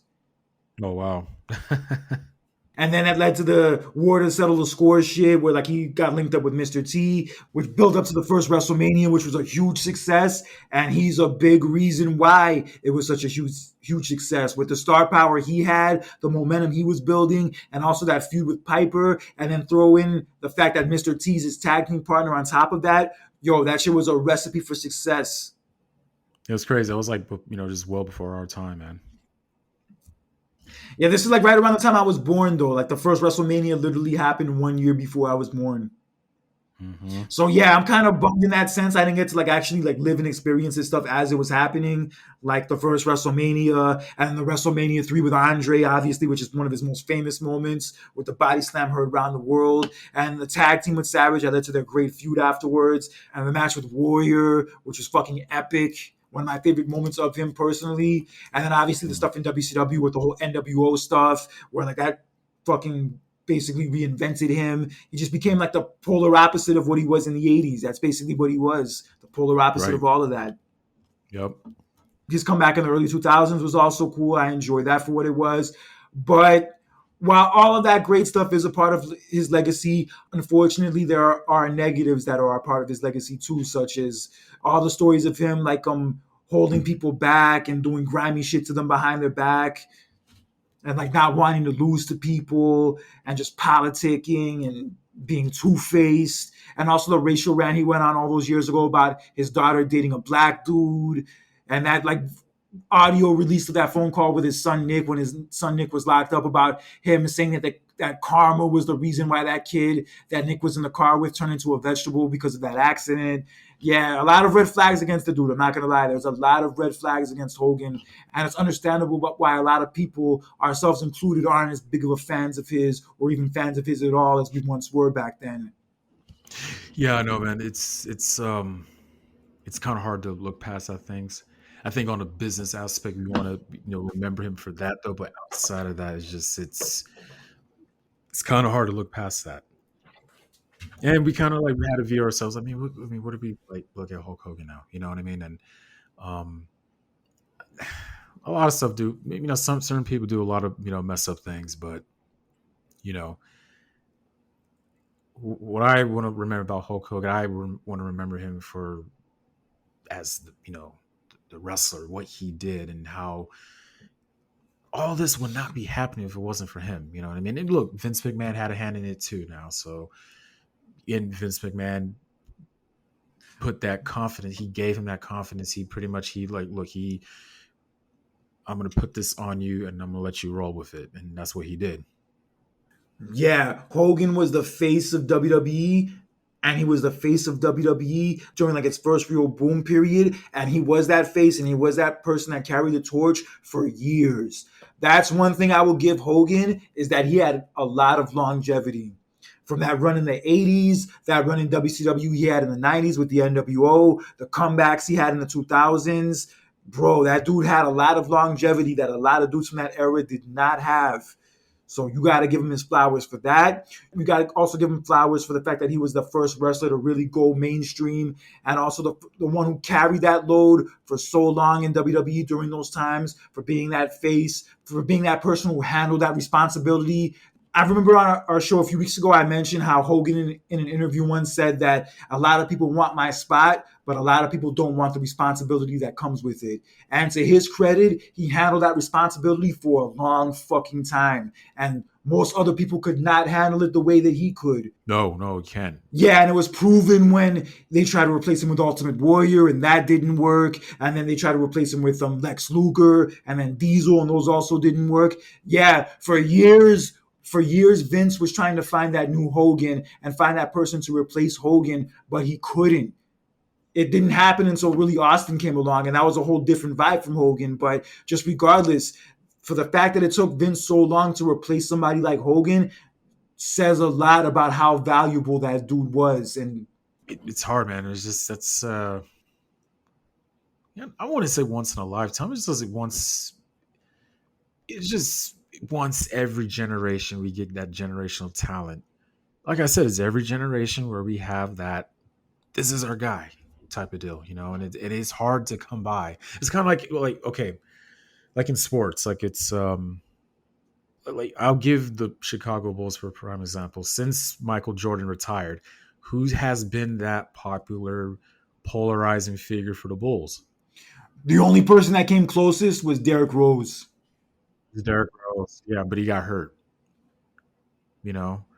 But it's hard to find stuff like that. Yeah, in many ways, he was irreplaceable. Like, I don't agree with a lot of the stuff that he did. Another thing that he did being the whole union situation with Jesse Ventura when he ratted him out to Vince McMahon. Yeah, that shit was whack. I remember hearing about that story, and that really rubbed me the wrong way. But although there were other great people that were part of the show, like your Macho Mans, your Pipers, your Andres, your Jake the Snakes, DiBiase's, Junkyard Dogs, Rick Rude, whoever else during that era, those guys were great and all, but without Hogan, I don't think WWE jumps off the way it did back then. No way. No, of course not. No. And also without Hogan, the NWO doesn't become as hot as it does in 96, 97. Oh, because they needed him. That's why. They needed him. They needed a guy like that to make a big change and all that stuff. So Yeah, because Hall and Nash were just coming off of being in WWE where they were two of the top guys, and Hogan was the ultimate WWE guy. He was the WWE guy for years, so it was perfect. And he hadn't been a bad guy really in years since his early part of his career. It was different. It was revolutionary. We hadn't seen it before. And yeah, that was the start of the wrestling boom, honestly, in the 90s too. From what we saw in the Attitude Era and all of that could be traced back to when the NWO formed. Yep. Actually, but getting into it, I was talking about the Royal Rumble a couple minutes ago. WWE last night on Raw did a nice promo package for Hogan commemorating the 40-year anniversary of, the match where he beat Iron Sheik and all that. And they actually got a recent interview with him where he was talking about his moments, and he was talking about the current superstars and the current people he likes. And he was talking about the Royal Rumble, and he was mentioning how he thinks Cody Rhodes could win or CM Punk, or that he might have one more left in him, and that you never know. No, no. No, come on. It is going to be in Tampa. That's another thing. That's what I was saying earlier. It is going to be in Tampa. I know, but I'm not putting all my heart into it now. Mate, and you're speechless. What, an appearance in the Royal Rumble match?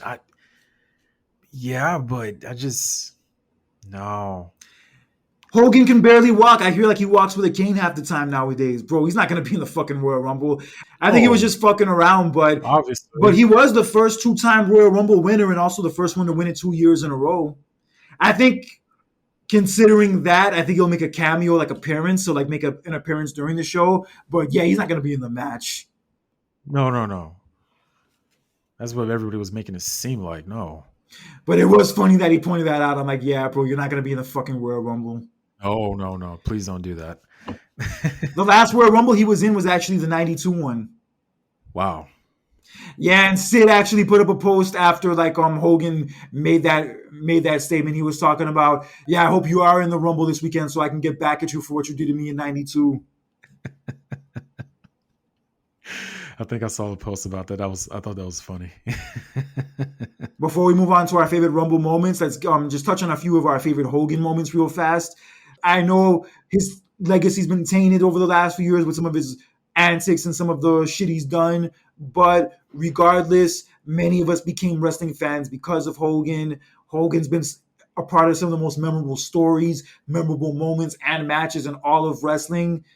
And considering all that, and considering all of us are wrestling fans, we all have to give him his flowers for that. You don't have to like him as a person. You don't have to be a fan of him. That's fine. But as far as what he's accomplished and for him being a part of so many memorable moments and memorable angles, and for also having that longevity that I mentioned, bro, you have to give credit where it's due.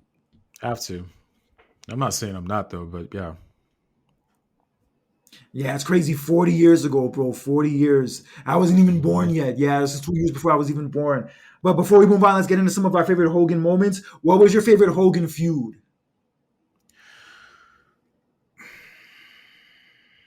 It's Hogan and Savage during '89.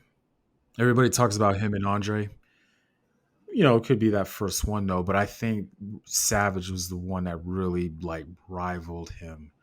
You know what I mean? Because like athletic wise, he kept up with him, and he really gave him like a challenge and all that stuff. You know what I mean? This is when during the time when Savage had that spotlight.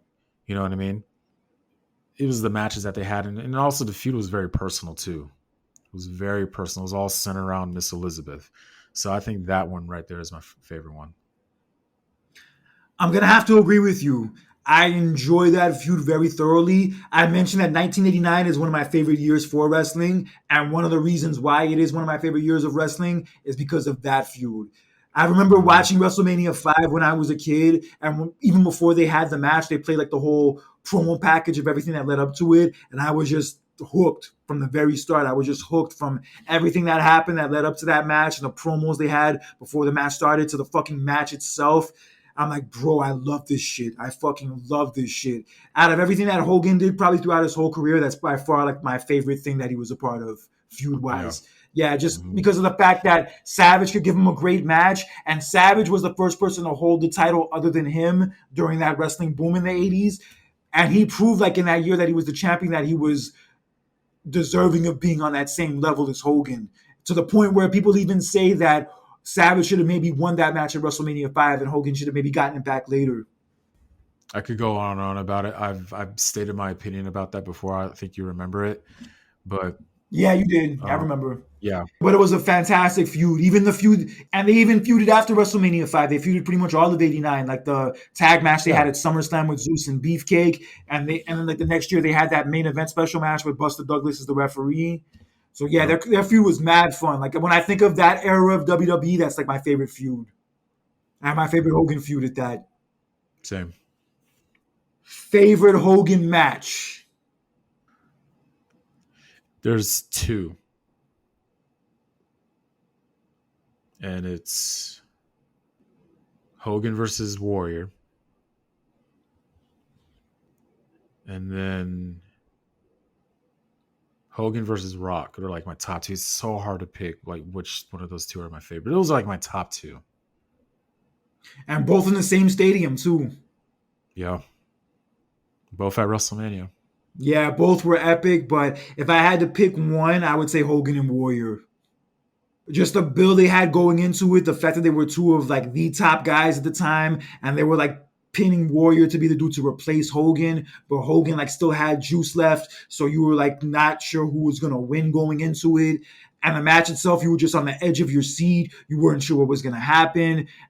And then when Hogan hulked up, you thought Hogan was going to win. Hogan was finally going to overcome once again. And then when he missed the leg drop and then Warrior splashes him and pins him, it was just a shock. Like you just couldn't believe that it actually happened. Like all those years, Hogan had been the top guy. All those years, Hogan had never lost. Hogan had found a way to always overcome.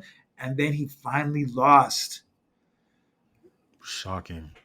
It was the missed leg drop for me that shocked everybody else. Like that's like the first time something like that happened. And as a hardcore Hogan fan, like back in that era, yo, that loss hit you hard. That loss like was really a punch to the gut. You liked Warrior, but Hogan was different. I've said it before and I'll say it again. The difference between Ultimate Warrior and Hulk Hogan is that the fans liked and even loved Ultimate Warrior, but they adored Hulk Hogan. There's a difference. Yep. And that was the whole vibe after that match. Instead of being happy that Ultimate Warrior won, you were sad that Hogan lost. But yeah, it was just so well done from the match itself to the post-match stuff when Hogan hands him the belt and he raises his hand. And then when you see Hogan's face when he's like leaving the card and he's looking at Warrior celebrate, and like you just see that look in his eyes, like where he like just knows that like he's being replaced. Yeah, like, it really hits you. Yeah. Like just as a fan of Hogan, the end of that match just really hits you. I think that match and that just whole event period, I think that's one of my favorite WrestleMania. That's by far like my favorite WrestleMania of the 90s. Period. Yeah, because it was the start of a new decade. Warrior was that dude in the come up, and Hogan still had juice left, but he was still getting older. And that WrestleMania, in a sense, was a real turning point where, like, you just said to yourself, like, "Wow, this really is a different time. Like, shit really is going to change." And admittedly, that WrestleMania for me is like the end of that '80s boom period that they had. Kind of how like WrestleMania Yeah. 17 was the end of the Attitude Era. That WrestleMania when Warrior beats Hogan is the end of that '80s era for me. Yeah. Okay, so favorite Hogan moment. Damn.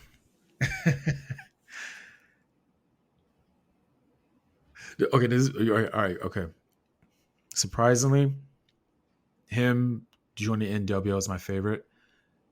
And I know that's shocking for people to say that, oh, he turned heel that night. No, that was like the turning point of just like professional wrestling, period, because nobody expected that. Like Hogan is like like the ideal good guy and, teaches us to say your prayers and eat your vitamins and all that stuff. But you never expect, people are very genuine and pure to like turn bad. And that's what happened. And that really just turned the whole, turning point, not just for WCW, but just for wrestling, period. You would never expect to see stuff like that. You would never, that's like seeing Superman turn bad or something like that. That's how I see it. Luke Skywalker, turning into the dark side or something like that. That's just, you don't expect stuff like that. That right there was that. He's easily you could say is easily one of the greatest wrestling moments because you didn't know who was the third guy in the NWO, and Hogan comes out to help out Randy Savage and Sting. You think that he's out there to save the day, but then he turns their back on them and he reveals he is the third guy. Shocking moment, a gut-wrenching moment, but for a business standpoint for wrestling, it was the best thing that needed to happen because it really turned everything around. I think that what led to Vince like, okay, we need to change our product. If it wasn't for the NWO, there would be no Attitude Era. No, there would not. There would have been no Attitude Era, no wrestling boom period of that late '90s, early 2000s period. Yeah, that could all be traced back to when Hogan joined the NWO. And yeah, that night when he turned Yep. and then he cut that promo afterwards, telling the fans to stick it and talking about how he's the biggest star and that like you all are here because of me and all this shit. You're like, damn, this has been the real Hulk Hogan the whole time. He should have talked about in that promo how he fucked up the wrestlers union. All right, but that I would say that's my number two. I would say that's my number two. But my number one, I have to say, as a big fan of that Hogan era from the '80s, my favorite Hogan moment has to be when he body slammed Andre at WrestleMania 3. Okay. That will never get old to me. No matter how old I get, I was literally 1 year old when that happened. That moment will never get old to me. And watching that WrestleMania will never get old to me. I think what really makes me happy, it makes it very, the whole night it's like legendary in its way, mythical, because when I see pictures from that event, like fans revealing pictures that they took from there, it's just like, oh my God, I think what's the one word I want to describe that night is mythical. Also special. That's another word I'll use to describe that night and that whole event. Special. And that moment especially, just that whole story and feud they had going into that match. I know that formula they used a lot in that era where like Hogan would go against the bigger guy, the taller guy, stronger guy, whatever it was. That was by far the one like where you really were in the most fear for his safety and where you really thought that there was like a legit chance he would lose. But with that fear going into it, when he body slammed Andre and then he leg dropped him and beat him, you were like, damn, he fucking pulled it off. He fucking pulled it off. Like, that's like one of those things that gives you hope, with like the Rocky movies being one example. It's like moments like that are like the ones that like show you that, like, even though it's not real, even though it is staged and it's a show and all that, it's one of those moments that gives you hope that you can overcome the shit that you're facing in life. Well, I agree. And like just a celebration after and the crowd reaction and all that. Yeah, it's just monumental. It's just one of those reasons why I love wrestling so much, especially that era of wrestling. Yeah, just nothing like it on earth. One person Hogan should have lost to, one match Hogan should have lost that he didn't lose. He should have lost to. He should have lost to Shawn Michaels at SummerSlam. 05?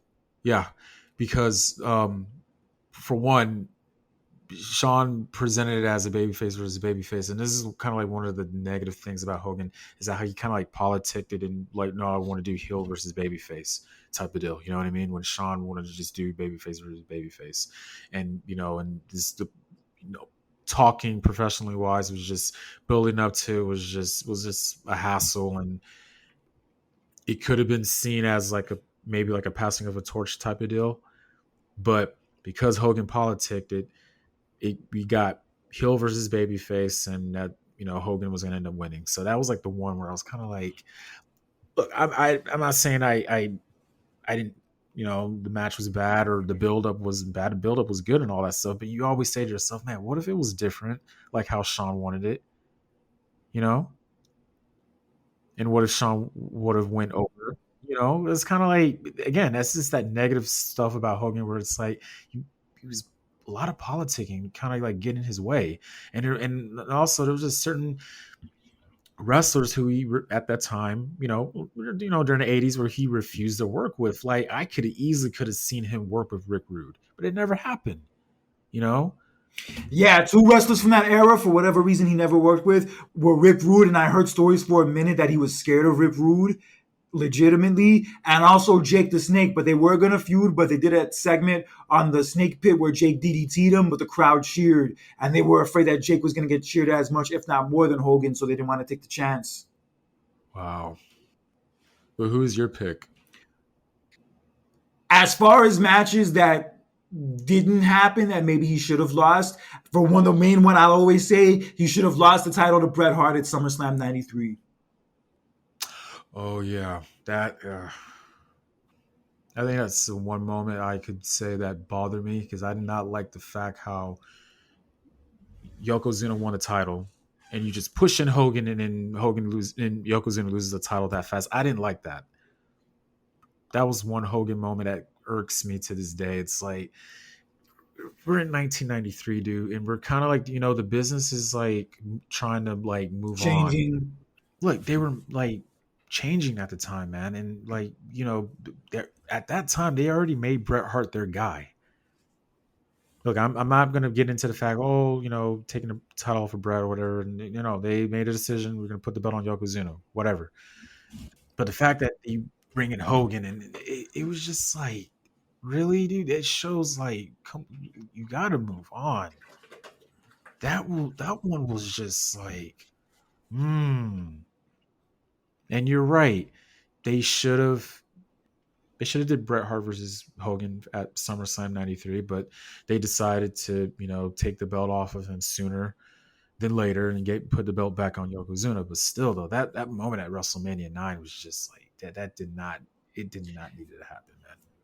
It didn't have to happen. Even on the Yokozuna documentary, they talked about that and shitted all over it, because, yeah, it was just bad. It was whack.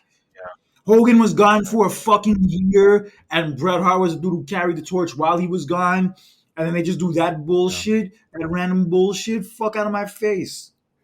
Bret Hart said himself he was cool with Hogan. Him and Hogan were actually friends up until Hogan came back in 93. That's when like the fallout of the relationship started. Even at WrestleMania 8, because Hogan was leaving after WrestleMania 8 because of the whole scandal with the steroids and all that. You know how Bret Hart likes to draw? You know how Bret Hart's a good drawer? Yeah. Bret Hart made like a drawing, like as a goodbye present to Hogan, like a personal drawing for Hogan, and he had all the other wrestlers sign it and everything. Yeah, and he gave it to him as a goodbye present. And then when Hogan comes back a year later, Hogan starts putting that bullshit. Yeah, so that's one. Even in WCW, I think he could have lost to him too, but that didn't happen either. But yeah, that not doing that match at SummerSlam '93 was a mistake. But one match that he was in that he won that I believe he should have lost was probably fast forwarding to a year later after the one you mentioned, the one with Randy Orton at SummerSlam '06. Look, I'm not surprised about that. I knew Hogan was going to win, so I wasn't like. Would have it put a lot more heat on Orton because of the whole Legend Killer thing? Yeah, but I knew going in, I knew Hogan was going to win, so I wasn't like bothered by it. And you know what's hilarious? That was actually his last ever WWE match. That ended up being his last match in WWE, at least. Yep. I think they were going to do him and Big Show as a part of the Battle of the Billionaires the next year at WrestleMania. But after that SummerSlam match with Orton, apparently Hogan and Vince got into an argument over money, and that's what led to him leaving. Oh, okay, okay. I remember hearing about that. How Also, two people who Hogan should have lost to that he never lost to cleanly are Macho Man and Ric Flair. They never once beat him. They never once beat him cleanly at all. And Macho Man especially. Macho Man never got one pinfall over Hogan ever. That's what I mean by at WrestleMania 5, they could have maybe done like a different finish where Macho Man maybe cheated to retain, and then they had the rematch maybe at SummerSlam, and then Hogan wins it back. No, I'm still sticking to my opinion on it. If it was during like a different time, but for example, if it would have like taken place like now, maybe, but at that time things were different. So I've said that multiple times. So Yeah, it's all good. Yeah, for whatever reason, yeah, he never lost to Macho Man or Flair cleanly. He always had to beat them. WWE and WCW. mhm. Also, another one I feel like he Yeah. should have lost. If there were one time he was going to lose to Flair, I feel like he should have lost to Flair at WrestleMania 8. Yeah, but they never did the match. Yeah, but I'm saying if Hogan was going to be leaving after WrestleMania anyway, they should have still done the match, and yeah, Hogan should have lost. Hmm. But politics, same old shit. But what's your favorite era of Hogan? Your favorite overall period of time of Hogan that you're the biggest fan of? Oh, it's hard between to pick between '80s and NWO era Hogan. I love I don't know. I love that. I had to go with NWO Hogan, man, because the attire, all black, and he was just saying whatever he wanted to say, man. That's why I have true admirations for heels. And you turn a new leaf and you become different. You become a better version of yourself than you were prior. Just the attitude, the charisma. He just grew more than he did '80s. I felt like he was a little bit bigger than he was when he was with NWO. And I can't get over the attire, the all black and the sunglasses, and I can't get over that, man. It was just so badass, and I loved it. The black beard, the fucking voodoo child music he would come out to. It just felt like it was Hulk Hogan being himself. All those stories we've been talking about Hogan being grimy, Hogan being an egomaniac, Hogan being out for himself and all that. With the NWO Hogan, you kind of saw that real version of Hogan that you heard about all those years. It was him not playing a character. He was being the real Hulk Hogan Yeah. to a degree. The three biggest heels of that late 90s, early 2000s wrestling boom were Hollywood Hogan, Vince, and Triple H. I agree. But I will say my favorite era of Hogan, obviously because I love that era of WWE so much, is that late 80s era of Hogan. That 87 to 90 period of Hogan, that's my favorite era of him. From WrestleMania 3 to WrestleMania 6, those are my favorite years of Hogan. Oh yeah, that's when he was the most popular. A lot of people say 86 was his peak too in a way, but that 87 period to 90, I feel were my favorite years of his. Got you. Yeah, and it was in 91 and 92. Hogan, a lot of things that were popular in the 80s, after 1990, it stopped being so cool. Yeah, man, because after WrestleMania 6, I mean, they passed the torch and are in a new decade, and you were moving on slowly at the time. Slowly, they were moving on. Yeah, Bret Hart even said in his book that after WrestleMania 6, when Hogan got to the back, he ran into Hogan, and Hogan said, that dude is not the guy, referring to Ultimate Warrior. And he said, watch, a few months later, Vince is going to be crawling for me to be in that spot again. Wow. And he was right.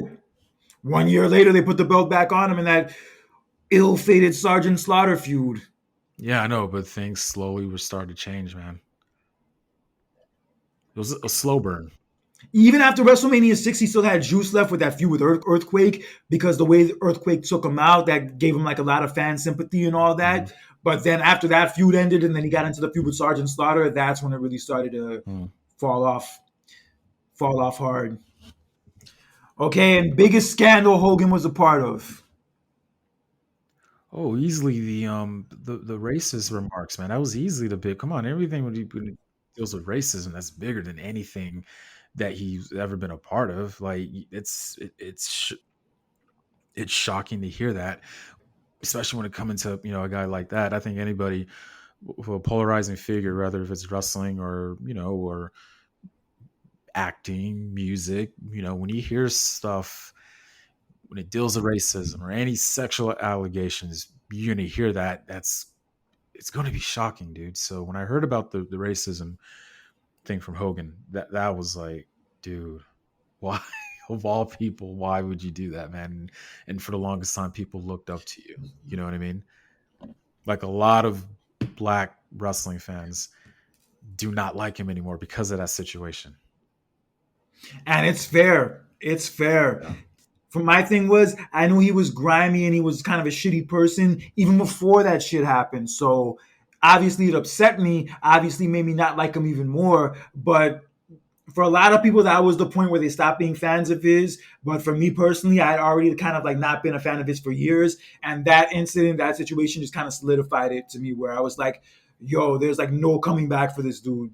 This dude is disgraced. This dude is gonna like live in shame for the rest of his life, and no one will ever fuck with this dude again. Like that's the whole vibe I got from that whole thing, because I remember like WWE fired him, WWE cut ties with him, WWE even stopped like mentioning his name and like showing footage of him. Yeah, that shit got real fast. Mm-hmm. I think some of the ways WWE responded was a little excessive, but with that aside, yeah, that was like the one scandal. I'll agree with you. That was like the one scandal where I just said, yo, I don't think this dude is coming back from this. Right. But in a way he has, in a way he still has, but just in general, like definitely people are not as big of fans of Hogan as they used to be. Mm-mm. Even at WrestleMania 37, when he was hosting with Titus O'Neil, he got booed a little bit. Oh, that was not a surprise. All right, one more. We'll do one more. Your favorite Hogan comeback? That 2002 one by far is the easiest one to pick because when he came back with NWO, right? It was because of the match at WrestleMania, because of the crowd reaction, the surprising crowd reaction that he got. What was like, okay, we got to turn him babyface now, and nobody, and I mean nobody, expected that crowd to be 100% pro Hogan that night. Nobody. I was only 10 years old. I was surprised, like, dude, why is the crowd cheering for Hogan? I was like, that's weird. You know what I mean? Because he was a heel at the time. But you come back, you have that great match with The Rock, and then a month later you win the title against Triple H at Backlash. Did not see that one coming at all. And I know he had the belt for only a month, but just overall, that was just, especially if you're a fan, older, you're from the 80s, that was a feel good moment to see. Kind of, similar when Shawn Michaels came back and he won the title at Survivor Series. That, for me personally, that was a feel good moment.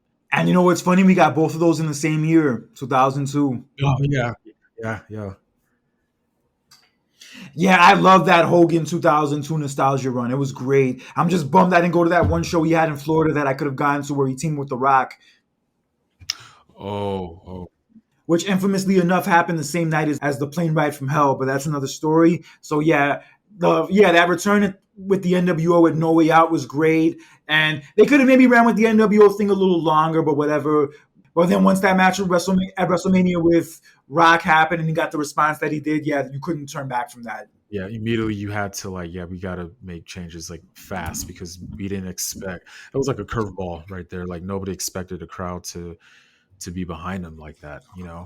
And while I do enjoy that match, while that match is fun, the biggest reason why that match is so good is because of the crowd reaction. Yeah, easily. Every little thing Hogan did, whether it was a clothesline, whether he was choking Rock with like the tape or whipping him with the belt or hulking up, yeah, they lost their fucking mind every time Hogan did something. It was insane. So yeah, I'll agree that was his best comeback. Yeah, that he had the match at WrestleMania with Rock, that was epic, and then the post match afterwards, and then he beat Triple H for the title the next month, and he even had that tag team with Edge when they won the tag titles briefly. Oh yeah, I remember that. And to his credit, he lost a lot during that run. He lost to Rock, he lost to Triple H, he lost to Undertaker, he tapped out to Angle, and then he lost to Brock in that match on SmackDown. Obviously, that match is a little tainted now because now you learn that the only reason why Hogan agreed to do it was because he thought he was going to get his win back at Survivor Series a few months later, which obviously didn't happen. But regardless, it was still a great run. But regardless, it was still a great comeback run. I'll give an honorable mention to his comeback run at SummerSlam 90. That story with Earthquake, it was very, very well done. And I think from that point, from that build to that SummerSlam, you could tell that even though the Warrior was the champion, Hogan was still the guy. Right. All right, but I know we've been running a little long, but before we get out of here, did you want to get into some of your favorite Rumble moments real fast, or you don't have any time?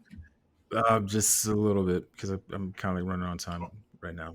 I'll ask you real fast. What was your favorite Rumble match? Your favorite Royal Rumble match? It's funny to say it's it's two. Well, there's three that come to my mind. It's 01, 99, and 2017. 99 is one of your favorites. Are you serious? 99? That's my opinion, Kurt. I love the Jerry's commentary.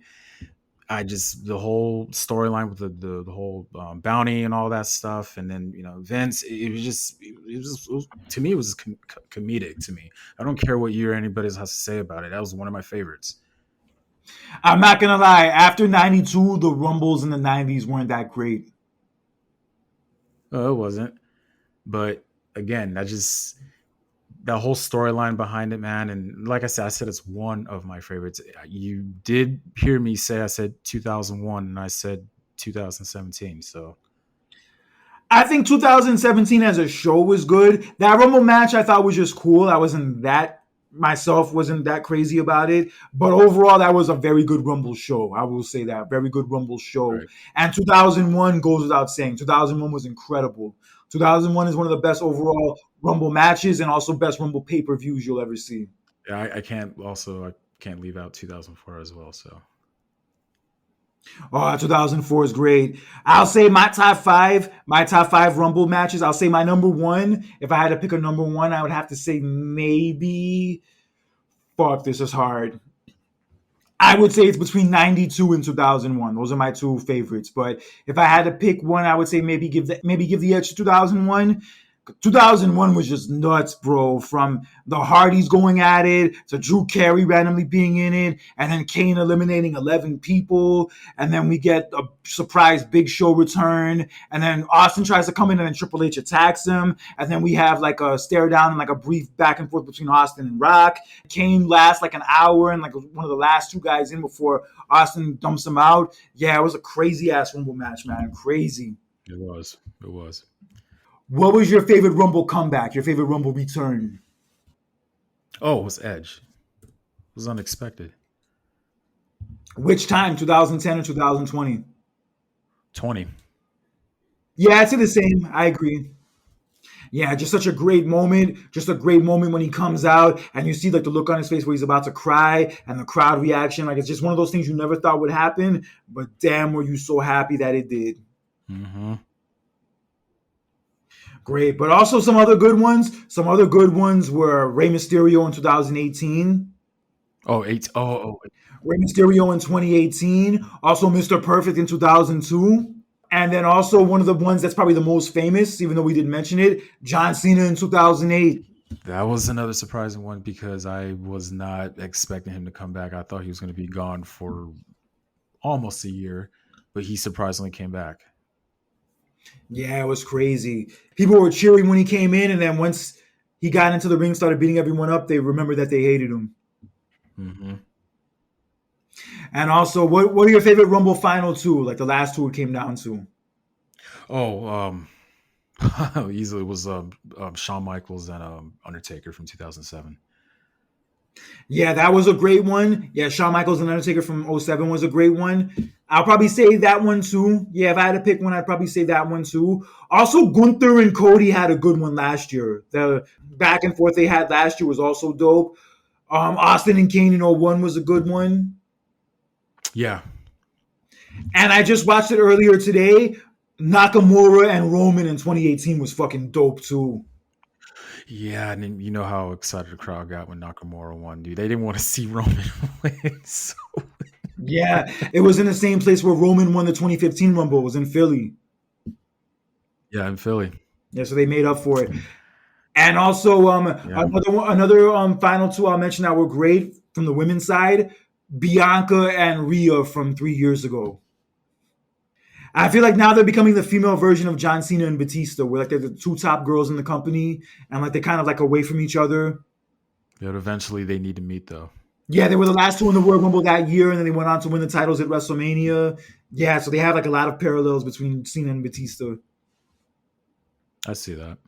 Favorite Rumble title match, like championship match. I think Triple H and Cactus Jack from 2000. I'd say the same thing. Triple H and Cactus Jack from 2000 is also my favorite. I was just in awe from that match from start to finish. I wasn't sure what to expect from it because Austin was gone. It was Triple H and Foley. I had seen them wrestle a bunch of times before, so I wasn't sure what to expect from this match per se. I'll be honest, going into that match, I wasn't super hyped for it like I was for other main events. But bro, they fucking sold me by the time that match was over. By the time that match was over, I just said, bro, that's one of the greatest, most violent matches I've ever seen. But fucking hats off to both of them. Mm-hmm. And that match, in many ways, was Triple H's coming out party as a main eventer. People had their doubts about him and his title reign and like his position in the company at the time. But in that match, he proved all of his naysayers wrong. Oh, yeah, I believe it. Yeah, it was incredible. It was incredible. I love that fucking whole Rumble show. 2000's also one of the best Rumble shows you'll ever see. And damn, what an incredible match that was. Also, other honorable mentions for best Rumble title matches. You got to throw in the 92 Rumble because that was technically for the title too. Oh yeah, yeah. Yeah. And also one of my personal favorites, although it's tainted, the Angle and Benoit match from 2003. What a fucking fight that was, son. Yeah, I knew you were gonna bring that one up. Yes, and also your favorite start to a Mania build from the Rumble match. Oh, Shawn Michaels and Kurt Angle. Damn, really? Oh shit. Mm-hmm. Damn. I know you have a certain bias towards that era, and I get it. And I also have that same bias too with my pick. My pick for my favorite build to the match for Mania, the start of it, was Hogan and Warrior from '90. Oh, that's a good one. That's a good one. Yeah, because I mentioned this before. That Rumble, the '90 Rumble, was like the first Rumble where they really started like the build to Mania with a lot of the angles they did from Hogan and Warrior being the main one, also Piper and Bad News Brown, and on the undercard like Dusty and Sapphire against Savage and Sherry. So yeah, that was like the first Rumble that really started that build for Mania with the storylines they were doing, especially Hogan and Warrior. Like when it comes down to the two of them and they go face to face and they had that double clothesline spot. Yeah, it was fucking incredible. Hmm. Also, Austin and Rock from '01 was a good one too. They had that brief like back and forth for a few Yeah. minutes. That was also dope. Mm-hmm. Your favorite what the fuck Royal Rumble moment? Like shocking. Yeah, kind of shocking. Whether it's an elimination, whether it's a surprise appearance, whether it's a random thing that just happened along the way. What would be one you would pick? Man, Fuck, you got to really think hard about this one. I'm literally thinking like I'm not trying to think about eliminations. I'm trying to like. mm, You want me to go first while you think about it? Yeah, go first, please. One that comes to mind that stands out the most to me, and I couldn't fucking believe my eyes when it happened, was Maven eliminating The Undertaker in 2002. Oh, okay, yeah, that's it. Just yeah, that makes me laugh like all the time when I see that, man. Especially how the way he handled it, because he eliminates. Well, he gets eliminated and Maven gets taken out, and I loved how he threw him through the popcorn machine. That was just hilarious. And then he ate the popcorn and spit it out because it was stale. Yeah.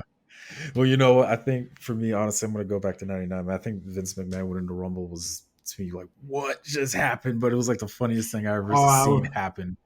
Nah, it I was flipped the just like I can't. Oh, bro, I flipped the fuck out when that happened. When that happened, I could not believe it. I'm like, what the fuck? This dude won the Royal Rumble? This can't be fucking happening. What the fuck is going on here? Yeah, I was not a happy dude that night. That January 24th Yeah, of 99 night, I was not a happy dude by any stretch. it'll be 25 years tomorrow. Yes, it will. Some honorable mentions are Rikishi and Too Cool dancing in 2000 before Rikishi eliminated both of them. Oh, that was great. I watched that Rumble a few weeks ago. That shit was so great when they start dancing, and in the middle of the dance, Rikishi clotheslines both of them and throws them out. Yeah, Yeah, that shit was incredible. Damn, I love that Rikishi and Too Cool act, bro. I'm still mad they broke it up so soon. They still had juice left. yeah. AJ Styles debuting in the 2016 Rumble is another one. I think Triple H coming out and winning that Rumble that year, that was a shocker too. So Shocker! I knew about that shit for weeks. okay, Kurt. Again with the I knew about it. Stop spoiling yourself, dude. Stop doing that. I told you I don't like doing that. I get it, but let's be real. How interesting was that story anyway? Who cared if it got spoiled? Again, I care. So Nah, but like I know with that period, their hands were tied because mad people were injured. Like Cena was injured, Seth Rollins was injured, Randy Orton was injured, so they had to like do that, go in that route. When the number 30 spot like happened and it was Triple H coming out, I was not surprised at all. Like I knew it was gonna be him. Because Roman had like put him out of commission a few weeks prior. So like once that happened, I'm like, I know this isn't over. I know something is gonna happen from this. And then lo and behold, it happened that night. Although I enjoyed that Rumble match for the right. most part, I did enjoy it. But yeah, that wasn't like a big shocker for me. But what was the what the fuck moment for me with the Rumble match was the Three Faces of Foley from '98. That was crazy, son. He comes out as three different people. It was funny though in a way. Yeah.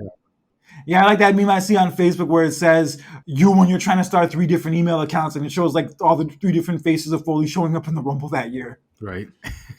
Also China debuting in the '99 Rumble was a good one. Yeah, it was. And let's not forget, and also going back into our like favorite builds for Mania, and also another shocking what the fuck moment in the Rumble, Drew eliminating Brock in 2020. That was shocking. Yeah. All right, just one more real fast before we get out of here. Your favorite Iron Man Rumble performance. Rey Mysterio. Oh shit! Okay. Yeah. Mm-hmm. I want to put Gunther in honorable mention though, and Kane, but just Mysterio and and him winning it and doing it for Eddie, and it just that. Ooh, wow. Yeah, it was incredible. And at the time, he had the longest record in the traditional Rumble up until Gunther broke that record last year. Yeah. And what an incredible performance that was. But I will have to pick my favorite Iron Man Rumble performance was Ric Flair in 1992. Okay. That was the first Iron Man performance where the person who was the Iron Man ended up winning the whole thing. Always a classic. That just whenever the anniversary comes up, that's just it's just legendary. So yeah, what a performance. And he was in his 40s at that point too. He was already in his 40s when he did that shit. Yeah, regardless of what you think about Ric Flair in real life or his antics or his behavior, him as a performer and him having that endurance, that shit is second to none. Second to none, son. mm-hmm. And that promo we cut at the end, yeah, that shit is magical. It's the Royal Rumble this Saturday. It's going to be fucking lit. Can't fucking wait. It's 40 years of Hulkamania, 40 years of Hulk Hogan. Regardless of what you feel about the dude personally, you gotta respect the dude's longevity in wrestling and also the things that he did to make wrestling as popular as it is. So you got to give him his flowers for that. And I can't wait for this Saturday. Brand new year, Royal Rumble coming up, WrestleMania season. It's a great time to be a wrestling fan, my dude. And I can't wait for this weekend. Same here. I'm excited for it. I can't wait. And just it's a feel good moment for everybody. I can't wait. Enjoy the Royal Rumble this Saturday. I can't wait to see who wins, what surprises we get along the way. And yeah, it's a great time of the year, bro. WrestleMania season is upon us, and stories are going to be finished, and one specific story needs to be finished this year, and I can't wait to see it go down. So this story will finish, though, but who will it be? That's the big question. So we have to wait and find out this Saturday. Yes, I can't wait. But until next time, for John Randall, this is Conscious Kurt with another edition of the Clash of the Champions. Take care. God bless. Have a good one. And remember, don't be an asshole in real life or social media, because that shit, among many other forms of toxic behavior, is for the birds. It's for the birds. Guys, have a good one. Happy Royal Rumble week. Take care.